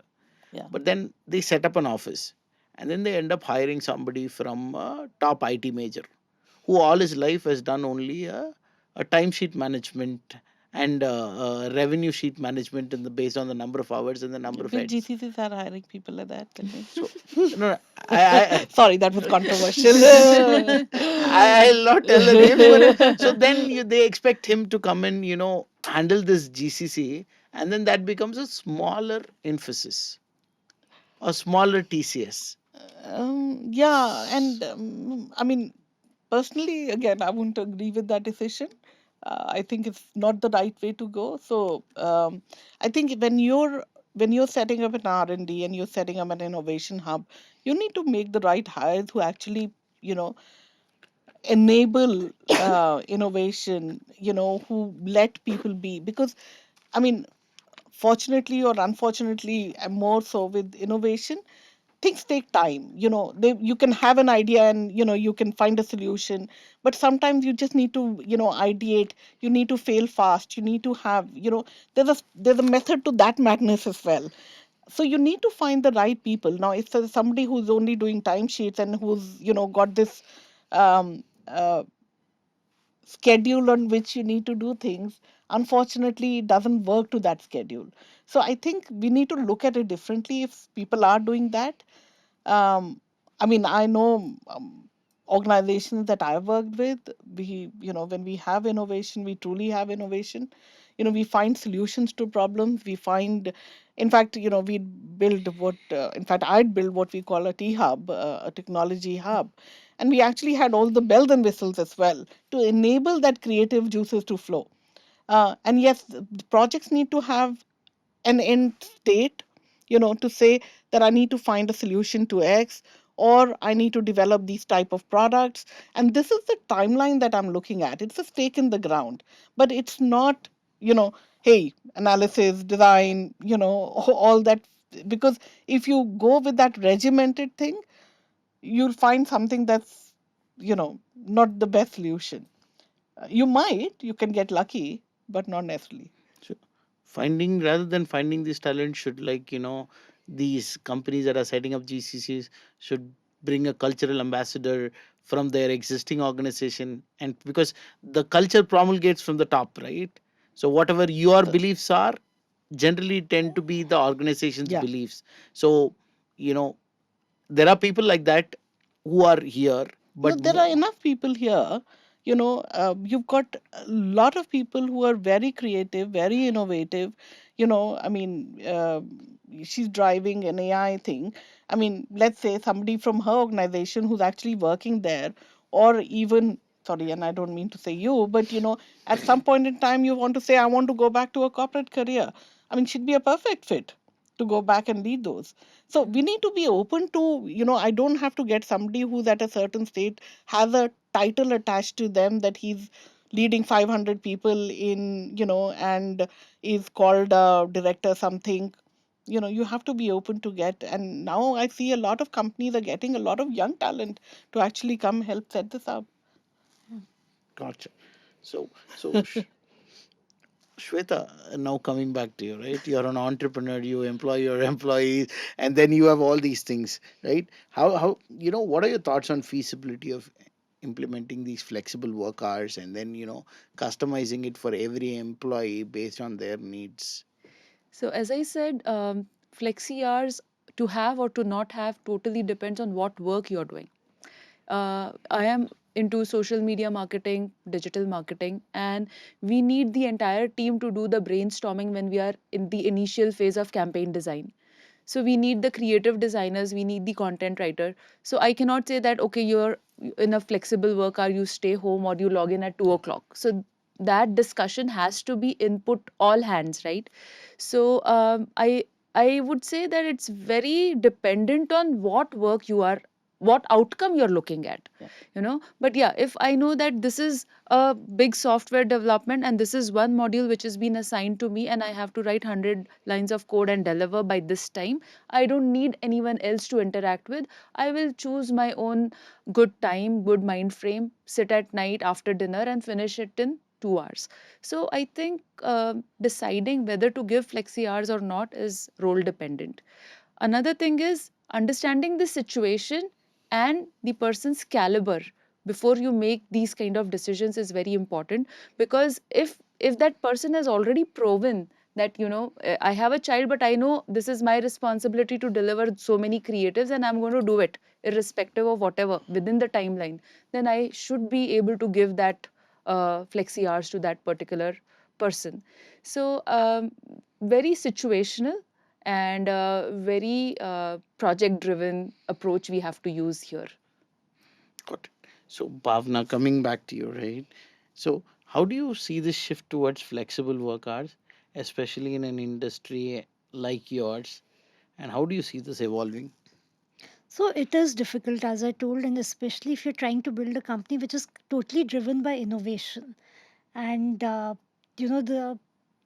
thing about a lot of people get influenced by what is happening in the services industry. So for talent to know that this is something which they're doing, which their uh, batchmates, their colleagues are not doing, is very, very important and part of motivating the team.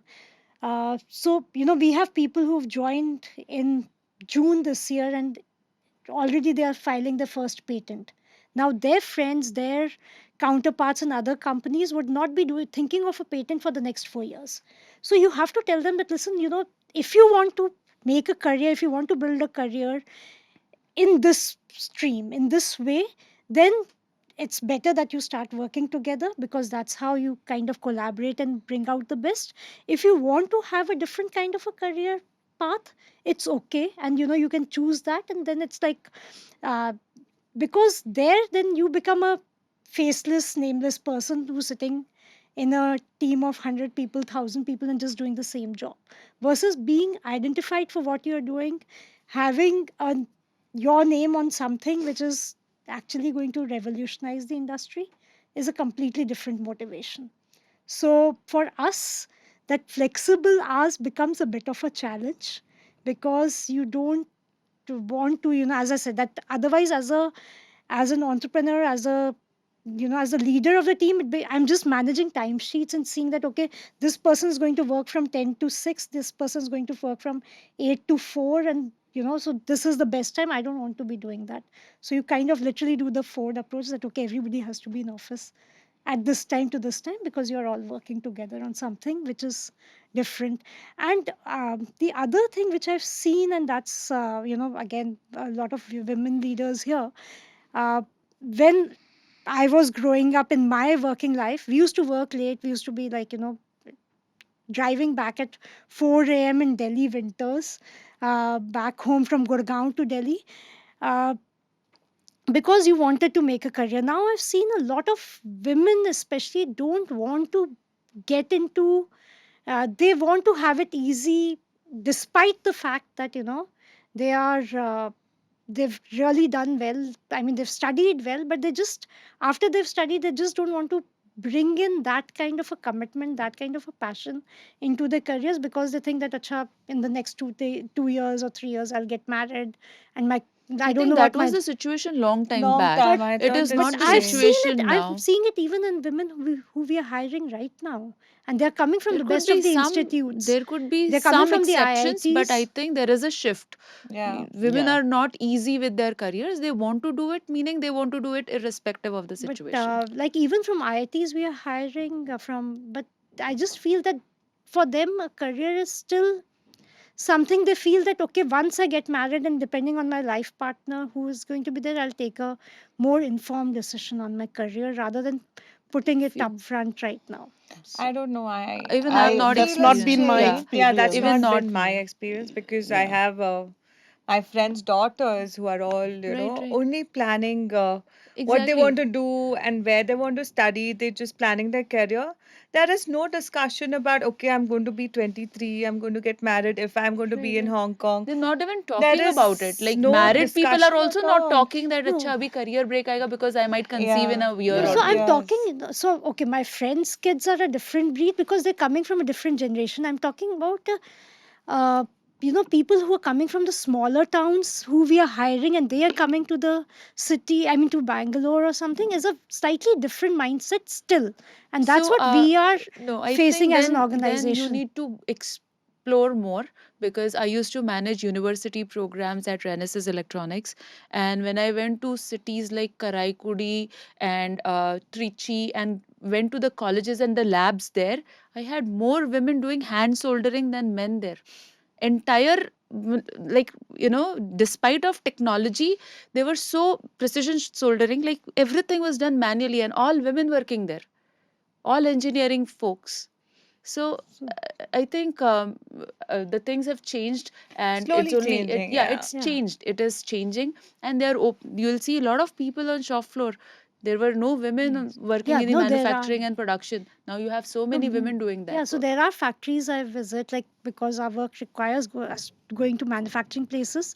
So there are certain places where the entire line is being managed by women, and Correct. there will be Mm. some factories where you still have the women who are only in the corporate office, but now certain places we've So, seen that so it's changing earlier it. there Maybe was a peer pressure. limitation of physical strength in terms of manufacturing and production line. With technology advancement, you don't need a physical strength the way it used to be 10 years Yeah, back to Yeah. lift things Mm. and to move things around. There's machine and robots working around you. You need to have sense of using those technologies. So you will find women in manufacturing production everywhere.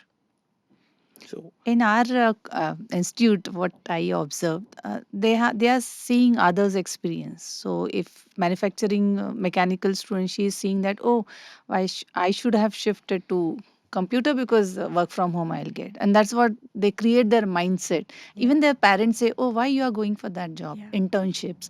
But one good story about this is we have some internships offered in Chakan area, which is Yeah. MIDC, and it is 40 kilometers from Pune. So initially, students started working, boys and girls were there, and four boys dropped it just because of the traffic. They said, no, it's too heavily crowded, and on two wheelers, we can't. These four girls, they shifted in Chakan. They Right. rented Yeah. a house and shifted and continued, and now they got the full time Mm. placements. So, this is also the mindset that girls, Yeah. students have yeah. nowadays. So if I were to summarize all of this, not specific to women or not specific to men, if I were to summarize, somebody wants, like, because even if you look at Elon Musk said, all these companies working from home, when was the last time that they made something groundbreaking? So that is a question that he put across, and I want everybody back in office 40 hours minimum. So that email was, kind of circulated widely. Correct. So looking at it, so if if a young professional is going to be making career choices, if he wants to do something groundbreaking, he should be willing to put in the hours.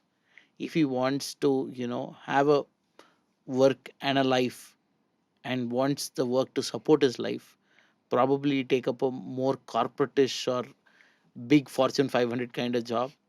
and then services company should be your last preference because you will get b- bad end of both sticks at the last. Not really. I've, Yeah, we can't. you can't I, generalize, I'm right? just, Generalize, I'm yeah. just Because you see, if you are into a creative field, you're doing shooting, recording for 16 hours, the kind of satisfaction that you get. And if you are a perfectionist, you would be putting in so many hours till the time your edit is correct, right? And that satisfaction is altogether Yeah. different. So you can't really distinguish that, okay, I'm an innovator, I need to put 16 hours, and I'm in a service industry doing video shoots and I don't have to put in 16 hours. No, it's not like that. It's totally dependent on what outcome you are expecting. okay. Got it. I wanted to, kind of stir the pot so that both of you are from services industries with contradicting point of view. No, I'm not So, from services company. I'm from a so as products product company. company, so as in, No, this is not so, services at all. If I was, then I would be maybe on that side of the table. okay, got it. So cool. So now, coming back again to you, right, Shweta, I want to understand. So, is it time that companies, big companies which are large in size have in-house childcare, or smaller companies kind of pool in to have one common, like one tech park, two childcares or something like that, so that the mothers don't feel distance from the kid, they have access to the kid and still are able to work a little more peacefully? Absolutely. I think that is one of the ecosystem support that we can expect when we are delivering good results in our work, right? So I don't want to carry the stress that I'm driving 1 hour and then not able to reach home if there is an emergency. So if the child is in a accessible range, it becomes much easy for me to focus on my work. And then because of technology, monitoring things going right way, having CCTV camera, having audio feedbacks, so those kind of things will always help. And now so again, big companies do have managed full-fledged creche running in the campus itself. I think that is one thing that the company should be doing to support working women.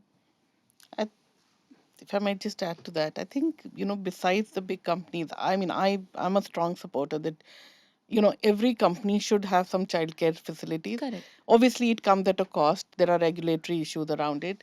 But having said that, I think the government and, organizations like NASCOM, etc., who can influence the government policy needs to do a lot more in that field.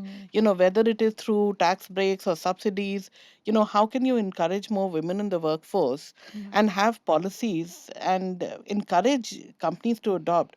We've talked about, the social good, and, companies are required by law to put away money for CSR. Why can't we have that for women? So I Absolutely. think those are some of the things that we should, try to influence. And being in the space that we are and the roles that we are, sponsor within our organization and net influence our peers and people in decision making positions to be able to implement. So I studied in US 15 to 17 years back, and that time this policy was already existing there. So they already had creche, so EMC Square, all of these companies already had creche within the campus. So you could put your 6 months old and 9 months old and get back to work. Now when they become toddlers, it's little more difficult to manage. If you bring kiddos in this office, then you can neither focus on work nor focus on the kid. So I think the age of the child can be one of the aspects that can be included in the policies. When the child is really small and the care needed is immediate, you need to have it within the close vicinity, and then you make some other adjustments that you are able to reach out to the child and use help of technology to monitor the child. So, Priya, coming back to you, right? What do you think should companies do beyond just giving a maternity break for a woman, for women to be more inclusive in the workspace and to continue working without a lot of career gaps? Okay. So it's just not maternity. See, I mean, a woman's life, I see there are four M's. Like, at different levels, you have different things. You start with menstruation, you see marriage, then you see motherhood, and then you see menopause. So, just addressing, maternity, having the crash, there's so many things that she has to, go through in her life. I feel just having a crash, or it's not just solving the problem, but then yeah, it does help in some way. Flexible working hours will help, and crash or tie up with play Right. schools around, have it in your area will definitely ease out the problem. But I feel women have so much more to see than just that little bit of motherhood, and which actually lasts for a couple of years, 3, 4, and your child is actually independent after 2, 3 years. If you're able to manage that, just that 2, 3 years, and then I think the child becomes independent, and it's so much more easier. So you don't have to make it like, just that 2, 3 years is so big that the career, I mean, it decides a career of a woman. It's like the mutual fund, okay? It's like the mutual fund. What happens is they tell you all these rosy stories ki you start investing at 20 and you don't touch the money for 40 years, it becomes like this. Then an emergency comes, you break it at like 5 year break, right? Then the clock resets. So all this mutual fund industry, they are telling you ways to stay rich. It's not the way to get rich. Yeah, Nobody ever got rich by saving in mutual fund.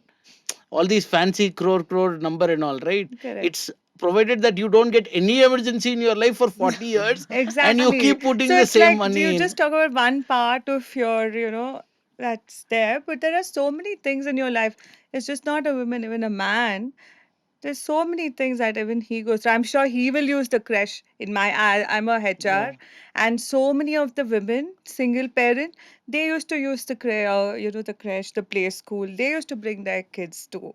So I mean, this facility is just not for the women. If you're Yeah. creating this, I think both of them will use it. So all organizations should have this facility. But don't you think if such organization is there, as a fresh graduate, I'm just talking, if such organization having crash, having other infrastructure, a girl student would like to go for Go that for that. company. Yeah. Oh, it's my dream company where I might get these facilities.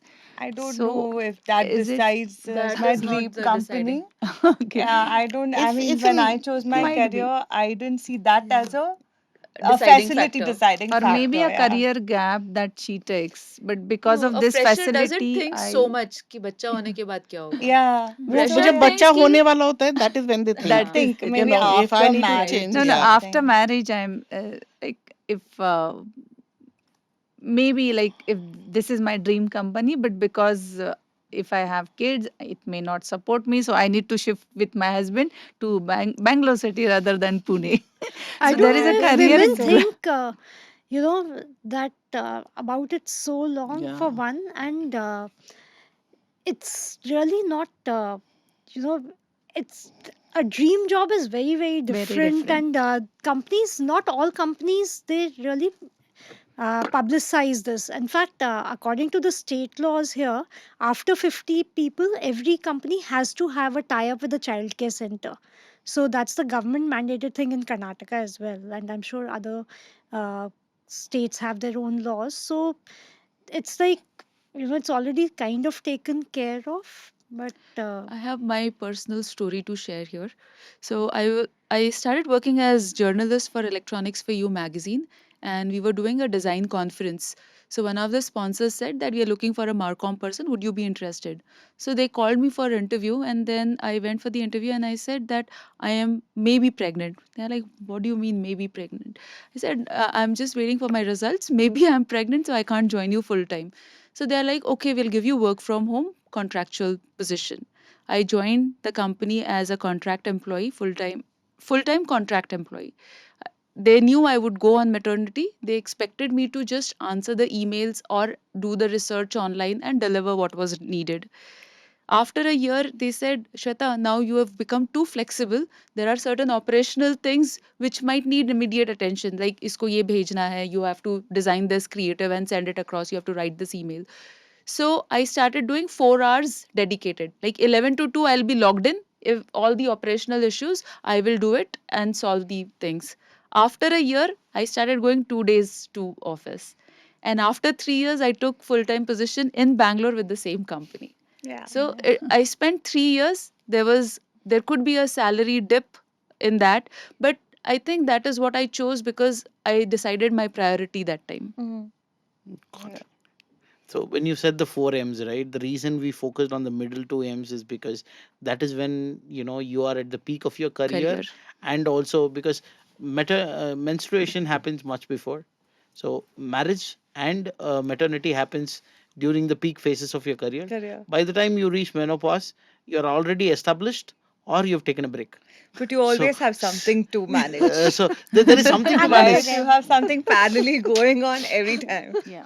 So I say this often: women are on a 28-day hormonal cycle, men are on a 24-hour hormonal cycle. That's right. I Nobody read that. talks about it. So we have a 24, but it's just gotten to be a part of our lives, and we don't talk about it that much. We don't stigmatize it also that much. So that is something probably this becomes a normal topic and not a taboo topic to be addressed or Exactly. something like Yeah. that. That'll make life easier.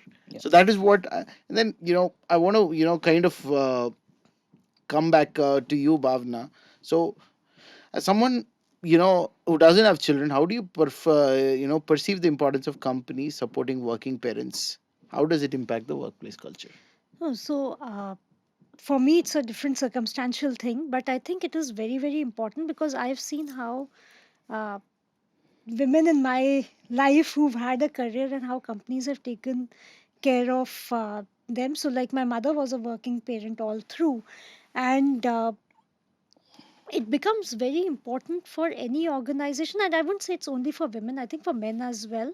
The policies have to be similar. The policies have to be there for, because it's a phase in life. As you said, the peak of the career is when the kids are also growing in a normal marriageable cycle kind of a thing. So it's important for that comfort to be there for you to have your peak performance, because and do the best in your career on that particular day. So having childcare policies, getting your, and also bonding, it's important to bond with the families as well, so that the families understand what the person is doing in the office. Like, I remember as a kid going to my mother's office and just spending the day there. So we try to do that in our organization as well, that you get your kids to work, you get them to spend the day, and just be around, so that it gives the parents also a comfort that this is not a very, very different part of their life, and their family is equally involved. So, like, if there's a Diwali or new office opening or something, we call the families, just everybody be there, called our extended partners, the companies which we are working with, so that it gives that feeling of being together. And that's a very, very important thing. In one of my organizations, we used to have an annual day which used to be there, where everybody was asked to get their family. And that time I wasn't married, and I remember that the family was defined as spouse and children. So I went and spoke to the HR head, and they said, oh, but I said, but you have to then get, you have to make it more inclusive. And then they actually had to change the policy and say parents, siblings, and if you're staying alone, then your friends, girlfriend, boyfriend, best friend, whoever is included. So that's something which we have to take care of. Another one of my companies, I actually gave up an opportunity to move outside the country, because they said that in your work visa, your mom is not going to be a dependent. So that doesn't work for me. So they defined spouse and children, and everything was with the spouse and children, and the parents were not taken care of. So I think that is the mindset which organizations need to change. A family is a family unit. You can't define that only your spouse and children can be a family, or your parents can be a family, and whatever. So it has to be very, very inclusive there. I wanted to, kind of throw the floor open and then, kind of understand the future of work for women and what are the disruptive changes that are coming and how should a woman adopt to all these things. As in short, what are the precautions or choices that a woman should make early on in her career to reach leadership levels, like marry an equal, or not move cities, or take a break during the one break that you can avoid is a break during your marriage. So marrying somebody within the same city, these kind of things I wanted, because you have made certain life choices, which is the reason why you are here. You've avoided certain things, which is why you're here. And I want a synthesized form, so that somebody, because these choices are not choices that you make in abundance, so you learn from mistakes and then make it again. Once mistake made is made, and then these are not reversible usually. So I wanted to understand, you can go one by one in any order you want, and then tell me. Yes, Priya, go. So, see, you don't know what the future is like, where are the opportunities you're getting, and what you want to take, what you don't. So, I think the partner that you're choosing, it should be an open conversation. Let him know that career is important to you, and I will make the decisions as the opportunities come. If I have to move, I will move, and we'll figure out at that point of time what we want to do. You want to move with me, or, you know, at we will decide then. That is more important, I think. When you're choosing your partner, you clearly tell him, or what is more important to you, what is your priority, and you are okay to move cities, countries, if you have to and if you want to. I think that's what is more important. So do you imply that your partner is the most important decision in shaping your career after your work ethic is? Not most important, but definitely be a part of it, because now you are together and it's a companionship. And if you're married, you're also legally bound. So there is some decision that they will be a part of. Correct. Yeah, so I think, yeah, to her point, it's a commitment and it's a partnership. So the same way that you include them in your decision making, you need to be part of their decision making. And I think it needs to be a family decision as to what's good for the entire family unit when it comes to decisions after marriage, Yeah. around whether it's moving cities or moving jobs. I mean, I've always taken counsel from my husband around every time I've moved. I've advised him about his moves, encouraged him to move when I thought that maybe he wasn't he needed, he couldn't see things where he was stressed, and I could see it from outside in, to say that maybe things are, he's finding it stressful at that particular location or that particular place. So I think it needs to be a partnership. It's a give and take. When it comes to making decisions, I mean, to what I said earlier about the work life harmony, I think it it needs to be in the moment, what's right in the moment. I moved jobs, I moved countries because my husband was moving to the UK. I moved along with him because my daughter that time was very young. She was, 5 months. And I wanted us to bond as a family unit. I actually took a step down in my career when I moved to the UK, because to me at that point in time, the family was more important. But when I came back again, I you know, decided to do something differently. There are times when my husband's actually stayed at home, taken leave to look after my daughter when she was unwell, and I worked because I had to put in that hours and make sure that I was delivering to what I'd committed and be true to my career. So I think it's a decision that you make together. It's a decision that you make personally to say what's right for me. And sometimes if it's not working out, then be bold enough, say it's not working out, say you need help. I think all those need to happen. So Right. I want to ask you. So when marrying, right? I'm just trying to distill it down to very basic blocks. When marrying a woman, should she marry somebody who makes, like, say, 5x, 10x her income, or should she marry somebody who makes at par plus or minus 20% with her income, for her to progress in her career? I Where don't think income comes into the is picture. that You a know, is that criteria? It's even a not. criteria? It shouldn't be a criteria at all. Why are you looking at the income of your partner before deciding? You need to look at like the meeting of the minds, meeting of thought processes. Now, if you're an educated woman earning at a certain level, the kind of again, I'm not trying to trying to be as politically Right. correct here, but the kind of conversation, the meeting of the mind will only happen with a certain type of person who would be at a certain stage in life. I'm not saying that they should be professional or they, independent entrepreneurs, etc.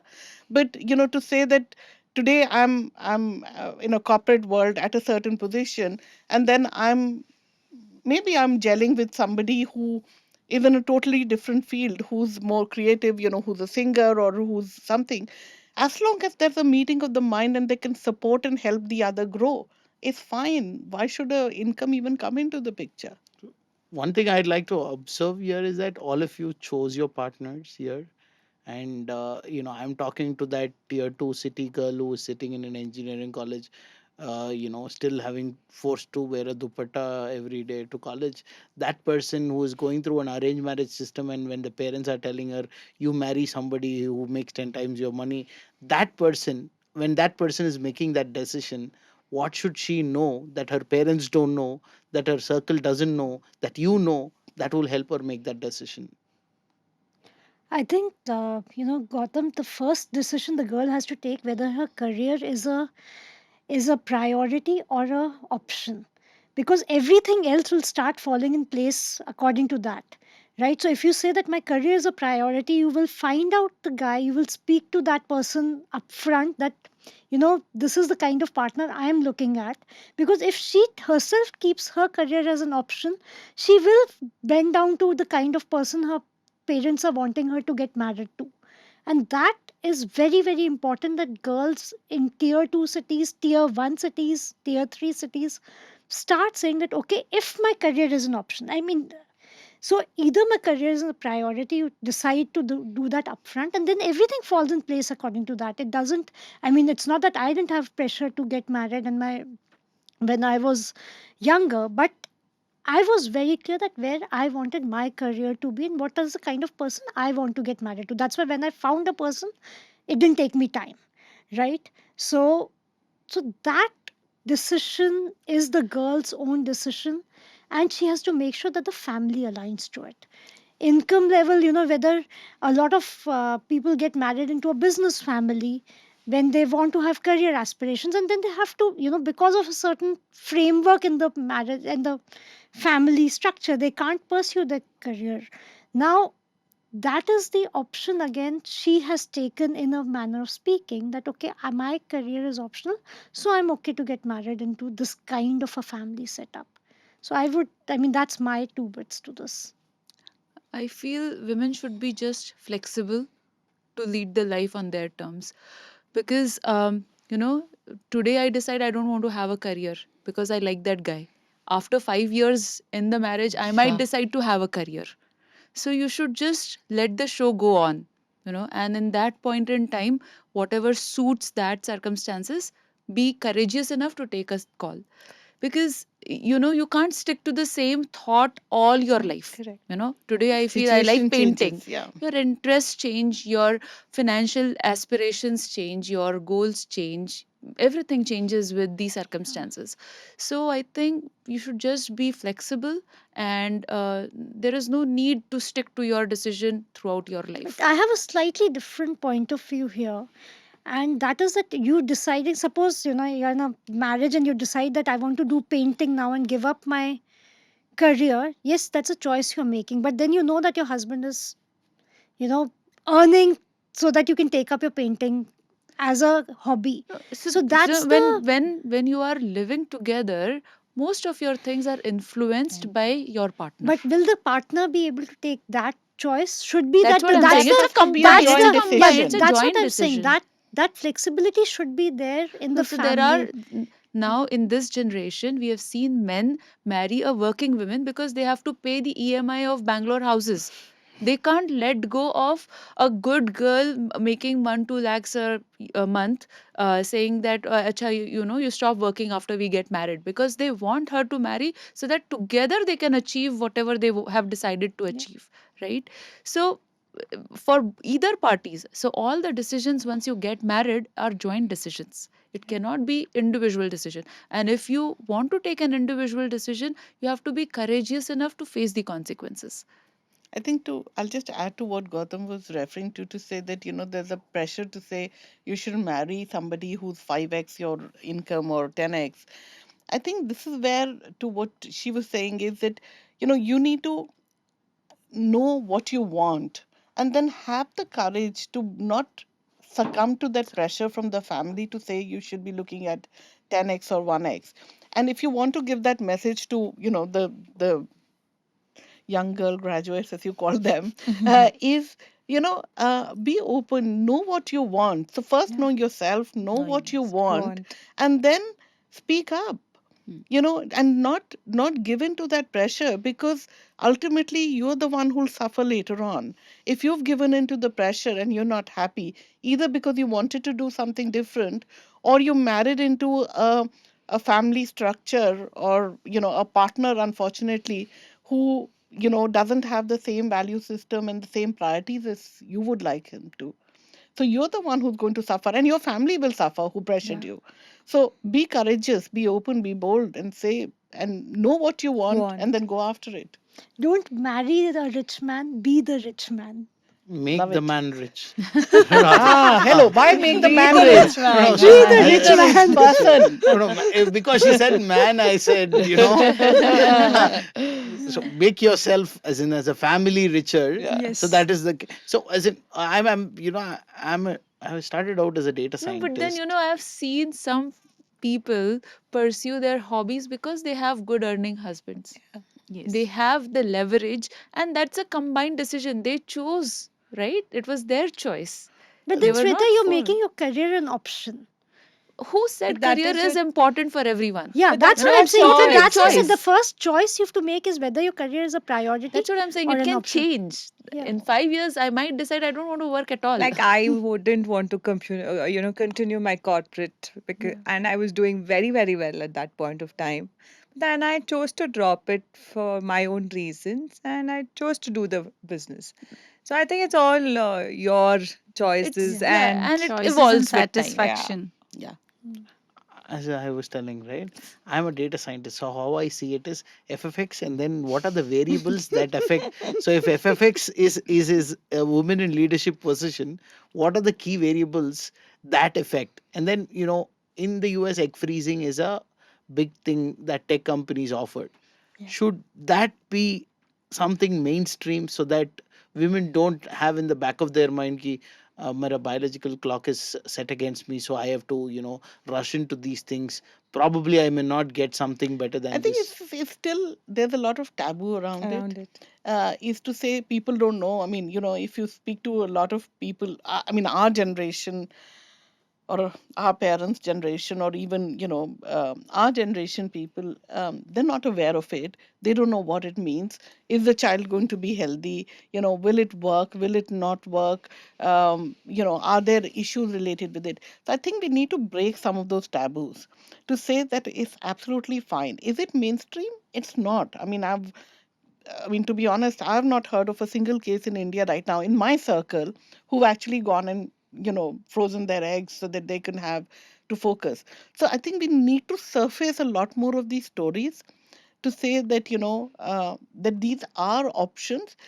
Is it mainstream? I don't think it's going to become mainstream ever, because there is no um, biology and nature work such that there is a right time for women to have kids. It might change, it might shift a little bit, but is it going to be that I'm going to totally reverse that trend to say egg freezing will become the norm of going forward just Yeah. so that women can focus on their careers? I don't see that No, happening I in the think you next can't go foreseeable against future. nature for Nature. too long. You Yeah. have to go with the flow with the nature. But it gives you a Though choice. It it gives It you a still just gives gives you you a a choice. choice. choice. At Yes. some, then you should be ready for the consequences. Yeah.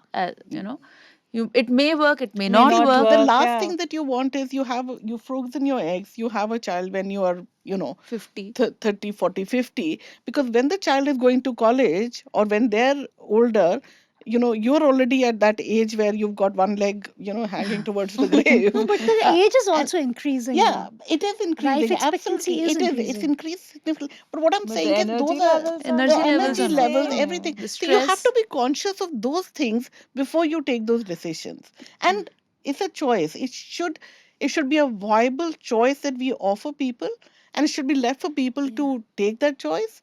Options should be there, but does it become mainstream? I Yeah. don't think so. The other I thing am is that actually against for you going is, yeah. nature. I am No, against going and nature. actually, If doc, nature has given you something, you yeah. go with the flow. Go You with will the be flow. healthy, happy in a long run. No, but one thing is that for egg freezing, also it has to be done before you're 30 years of age. A lot of women don't know that. By the time you're thinking about it, you're already 35, 40, right? If you are in that zone. So that education has to be given at a much younger age, And that if you want to go again, I'm not saying that, against nature. A lot of things we're doing now are against nature, so I'll not True. get into that debate at all right now.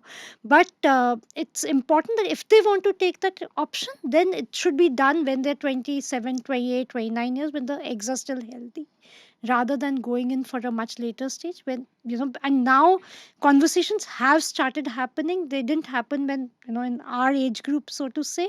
We didn't know about it. By the time we got to know, obviously it's fairly late. But the younger women should be aware, and they have to be made aware by the older women, that this is an option which is there. It's not going against nature. It's a term life insurance policy. You don't expect to die, but just in case, that's like more like an insurance policy. So that she doesn't, it's not in the back of her mind, ki, I have to get this done or else I might miss the bus. That is the reason why people end up with bad partners. So that thing Yeah, I wanted to I break. I agree. wanted that. And then coming to the another, slightly, more controversial thing, right? Surrogacy. So like if you look at Priyanka Chopra or Nayanthara, they've had surrogate kids. So they've not gone through that whole hormonal imbalance of 2 3 years. They've chosen to skip it, but they are genetically their kids. So should that also be something that people should evaluate? I'm talking about the top 0.1% of the 1% of women who want to be like, say an Indira Gandhi or an Indra Nui or any one of you. So like That's that. what I. So that percentage of women. So should that even be an option to consider, or is it still not something because is motherhood like because you might have better I experiences think about No, it? I it's think it's fine. It's fine. Again, it gives you the choice. Like, Isha Ambani talking about going through an IVF is okay. It is just normalizing these situations, because not all women are hormonally alike. And there are women who don't want to take a career break at that point in time, but yes, want to have motherhood. So I think it's okay. I don't think there has to be any taboo around these things. And who's putting these taboos? These are the other women around or the men around. You have to live life on your terms. You have to decide what you want to do for yourself, and that's right for you as a decision, as the family. I mean, again, and if you want to be a single mother and go through this, that is also okay. It has to be normalized. so. Gautam, you said Indira Nui and Indira Gandhi example. So, just parallel to this, we are talking in the context that there are lots of challenges for women in this era. It's not like that. Previously, also like Mrs. Gandhi, Indira Nui, Sudha Murthy, these are the best example. They might have gone through these same challenges. So Yeah. they were the leaders. They were the failures. They might have some failures, career break, and all. And we it's Yeah, not Sudha Murthy gave altogether the that initial funds to Krishnamurti for starting. yeah, Narayana she had Murthy, Narayan given Murthy, sorry. you're in Okay. Bangalore. You can Sorry, it was just slip of But tongue. that's also a and marketing ploy. but she If had it's two all over. kids at the right age. She had kids, many of them, even Mrs. Gandhi, Indira Gandhi. So if they could do it, women can, So at I'll least this should be on the surface. This success stories or these women role models must be in education, that you are saying that they must be made aware of. So they must be made aware of this true ladies also. So that's why I'm asking you the question. yeah. Yes, Gauri. So I think surrogacy, absolutely, like we said, egg freezing should be an option. Having said that, for people who want to take it, um, I think motherhood is a beautiful thing. It teaches you a lot of things, and it actually, I think, helps make you a more wholesome person and even a better leader. I mean, we were talking about boys and teenage girls. I think the one thing that I learned from my daughter at an early age was patience. For me to be patient, to be able to, seriously, and I mean it, I think it made me a much, much better person and a leader having her. And I didn't go through the traditional motherhood route. So, but it made me a much, much better person. And it was, uh, I would say, let nature takes its course. If it's Right. to happen, it's to happen. If I want an option, I should have options. Correct. I Yeah. mean, I am all of these agree should with be it. options that should be available should somebody want it. But motherhood, should you delay it because, or you should, not go through it just because you want to focus on your career? Again, I don't think it needs to become mainstream. But Gauri, these options come with some cost. It's Exactly. I was Priyanka just Chopra who coming can to afford, or Isha not only Ambani who cost, I can. think emotionally Emotional cost Emotional, also. as well. emotional Yeah, cost. absolutely. Yeah, It's not just not easy. I'm just financial saying, cost. It comes with a lot of it's emotional like that's cost what I'm also. saying. It's never going to become mainstream to say that, I'll have, because then surrogacy will become an industry in itself. I mean, do we want that? I'm not sure. It's, Correct. I think, very personal. It's your It's very personal personal. choices. But I think the women now who are getting, they should be educated of the pros and cons of both. See, I Mm. mean, surrogacy has its pros, but it also has its cons because there's a lot of legal implications there. Like the surrogate mother might emotionally bond and things like that. In the future, you should be aware what are the problems you're going to face. So Mm. that they should be educated about, but still it's their own decision. It's all personal decisions, what you want to do with it. So I want to, again come back to you, right? If you were to rank the factors that are the most critical for you to attain leadership levels as a woman, if I were to, summarize, say, marriage, the partner, Partner, yeah. kids, and I think we're looking at it very unidimensionally. We're only looking at these factors around marriage, kids, etc. I think there's a whole lot of plethora of other things I that am we need to assuming do. all the other variables are taken care Okay, and all she is right. driven. Okay. She is Hmm. driven, she wants to make a mark. Then these Uh, all become secondary. these Yeah, all, yeah, so, These all secondary. become secondary there itself. If so you are an excellent person delivering Hmm. excellent product services, Nothing can you will stop you. nothing can Yeah. stop you. true. When if you have a toxic husband, you an excellent person, No, that but does What affect. did what you if you leave that had a toxic toxic husband? wife? Oh, Did no, you leave the Yeah. in toxic See, I husband? think marriage is Yeah. not the thing. I feel the partner Yeah. is. So partner. So So marriage is not the so, hindrance. Partner is the so if I hindrance. wanted to rank these variables, okay, I'm talking from a pure data science perspective, okay. Assume the other variables are all constant, and let's say these are the variables that impact the where you can make a choice, provided you're driven. If it's a partner, the city shifts during marriage, then timing of having your kids or surrogacy or whatever that is. So if you were to kind of prioritize, what would be the number one factor, what would be number two, number I three? think there's a whole lot of other things to I'm just me. trying to mathematize it, okay. Support Okay, it's a system. Yeah, so multivariate you know what? analysis you have If to we do. yeah. if we are Multivariate 1 year analysis. back because of city shift, 3 years back because of first child, 3 years back because of second child, so total 7 years back, or for that matter, let's say 10 years back. But women has the caliber to cover up these 10 years in 5 years if she excels in what she is doing. So these factors really don't matter. As long as you are connected, you are excellent in what you're doing. And for that matter, for men also, there are so many men. We already know that corporate has more men than women. Not everybody goes to the leadership position, right? So True. why are we talking about women not going to leadership position? We're talking not about women not going to leadership So position, if a enabling person, women to go more to more But so that's what leadership. we are these, trying to say, that it's not about marriage or motherhood, etc. Hmm. That is the hindrance for them to reach leadership positions. There's a whole lot of things around mindset, self-limiting beliefs, imposter syndrome, superwoman syndrome, etc. We've not even touched on that conversation. I, I understand. So this is more around these, finer nitty gritties, which is more common to the Indian context that we want to address. I'm assuming that a woman who is watching this, a young girl graduate who is watching this, is already driven and wants to has the right mindset and has the right drive. But there are other external factors that influence her to probably not excel in her career. Like she said, there is a lot of wasted potential that she saw in her classmates that could have been utilized much better. How do we ensure that we mitigate it. There is no point, there is no way we are going to make it to zero.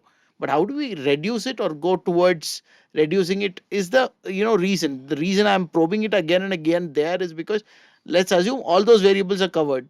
A girl is super driven, she's fantastic academic topper, she has a drive, she has got a great start in a great company.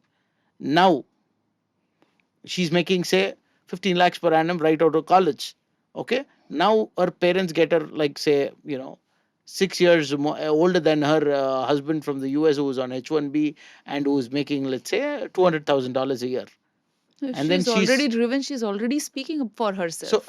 I'm saying so in that context she doesn't know if I go and marry this H1B guy then I'll have to till I get a this But guy if gets a she is green the card. way that you're describing her, she would have taken that Exactly. decision to say, do I want to continue to work? Is this right for me? Will I go there and pick up a Right. job? Yeah. I'm saying that, so those are some of the things she would have already Already thought decided. about. She's if There she's is no, achieved so much, she has already thought about this before marrying that 6-year-old husband. 6 year Older. old. Oh, 6 years 6 year older. older older. husband Older. who's an Nice. 6-year H1B. older Child husband. And what marriage. are what are her You're- career aspirations? She would have thought about Yeah. all that, weighed the pros and cons. So like I said, these are things. And if you're talking about that tier two, tier three city girl, who's being pushed by her parents to get married, thinking about a career, that's a different story altogether. I would then say, does she have the resources? Is she empowered? Does she have, a whole lot of, does she have the right mindset? Is she able to challenge and overcome those challenges? To challenge the society around her, etc. The encouragement, the role models. I think those are things that those girls would be looking for to be able to make those So now So, you decisions. so got I more think parameters. we Now you should train your divide the model entire thing accordingly. into two type of fresh graduates. One fresh graduate who is already driven, and the other fresh graduate who is not self-driven because of certain factors around her. Yeah. So now let's talk about the female who's already driven. She doesn't need any other support. She is driven, she'll speak for herself. And she'll She'll decide. find She will it for find herself. out She'll Exactly. ways. find The ways. She'll other find out one She'll who make is it work. not driven but capable, now we need to motivate her. Now Yeah. let's talk about how we can motivate Motivate her, her. Motivate That's her. a different right? thing altogether. Maybe rephrasing my question. Go. So now how we motivate her is now probably everybody can But pitch in. that's, I mean, I don't think we've got enough time for that because that's a totally different discussion. We've been focusing on marriage and childcare and egg freezing and surrogacy here. One piece of advice which I would like to give to those females who are capable but not driven is that you need to have mentors in your life. You pick a professional mentor, you pick a personal mentor, you pick a spiritual mentor, you pick uh, a friend, a professor, a family member to give you advice on coming You need to have role models. role Role models to models. come out of certain situation and speak for yourself. Precisely the reason why I wanted all of you, like everybody have has a different shade. Although all of you are empowered women, all of you have a different shade. All of you are not the same. So Right. each one of you, so people who don't have access to mentors, this could be a way for them to access Absolutely. thought leadership in women and then go from there. So Correct. that is the reason why I kind of kept probing to not to create sensational content or something, but that is what it is. Okay, given that we are crunch for time, I will go into the decision dilemmas, equally good options, but tough to choose. It's like you want your son or daughter kind of questions, okay, So, but do you then want a one-word answer, one word answer or do you because want Oh, us you to want a go one into? word no, Yeah. it's like Okay. rapid fire. Rapid just fire. just just Okay. just okay. go for one option. Okay. Fine, no explanations required. Okay. Okay. Like you're a woman, you can make that decision. Of course we can. Of course we can. We've made so many. We Like, have made we've so gotten many. here. So Without flipping coins. Yeah. so yeah, Gauri, I'll first flexible work hours or remote work options, Flexible work hours, career continuity or extended maternity leave. extended maternity leave. How long? Yeah. Okay. How long? In How house long? Oh, how long? To whatever, I The mean, mother to a says. certain cap of about maybe 18 months to 2 years, till whatever time the woman needs. Those days are in-house gone for childcare us. or partnered with external partner. In-house childcare Individual performance or team-based or achievements. team-based achievement. Job sharing or reduced hours for returning mothers? Reduced hours for returning mothers. You're going back to your company after this. So, Shweta, so should companies pool resources for childcare or have it handled independently? Companies should pull in. Prioritize career development or offer sabbaticals for women? Both. Depends. Okay. Depends, If sabbatical could be for different reasons. Yeah, obviously, all these answers are Very both. Actually, the answers are both. Situational. So, Situational. so pursue leadership roles early in your career or stabilize your personal life and then pursue it? So the leadership role is never dependent on how stable. There's no stability definition.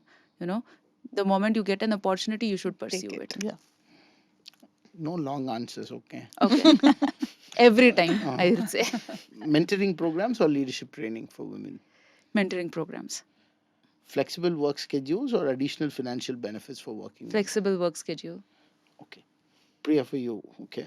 Is marriage necessary Oh, for a personal fulfillment? yes. Should surrogacy be promoted mainstream? No. Shared workload at home or hire external help? Higher external help. Personal life or career progression? Both. I mean, that's tougher. I know both, but if you were to I pick mean, harmony, like we were talking about, I think harmonies, that's what it is: personal life and career progression. will you scale your business first, or first establish your family, then scale your business? I think they went parallel for me, so Okay, you can do it parallelly. That's what I'm saying. It is It is possible. okay.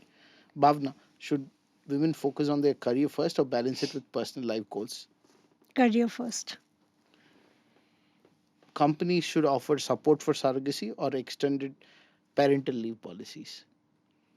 Support for surrogacy.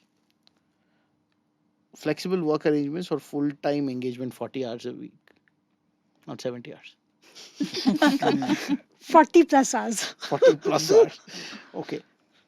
It should invest in developing new leaders or offer more leadership opportunities for women. New leaders, sorry, means both genders or Both genders. so develop new leaders. Prioritize career mobility or ensure stability. Ensure stability. Okay. Leena, over to you. Okay. So, so should educational institutions promote career first approaches or holistic life approaches? Holistic life. Should encourage early internships or focus on in-depth academic study? Early internship is preferred, but in-depth foundation has to be built. So in-depth academic should be there. You can't replace that. But 30% of fundamentals only. All the practical things should be through internships. I'm your evaluator here, okay? So I told one word, you're like, okay, career counseling or practical skill development in academia? Both is needed. Right from first year, So there should be some right leaning, left leaning. There is no only this absolute answer sense. I have shared that both should be there. Otherwise, binary classification. Corporate partnerships or independent career development? Corporate partnerships. Traditional career paths or explore unconventional career options? Today's need. Unconventional. Unconventional. Okay, cool. So we wrap it up here. So I think we run out of tape. Thank you. Thank you. Thank you. Thank you to these people also.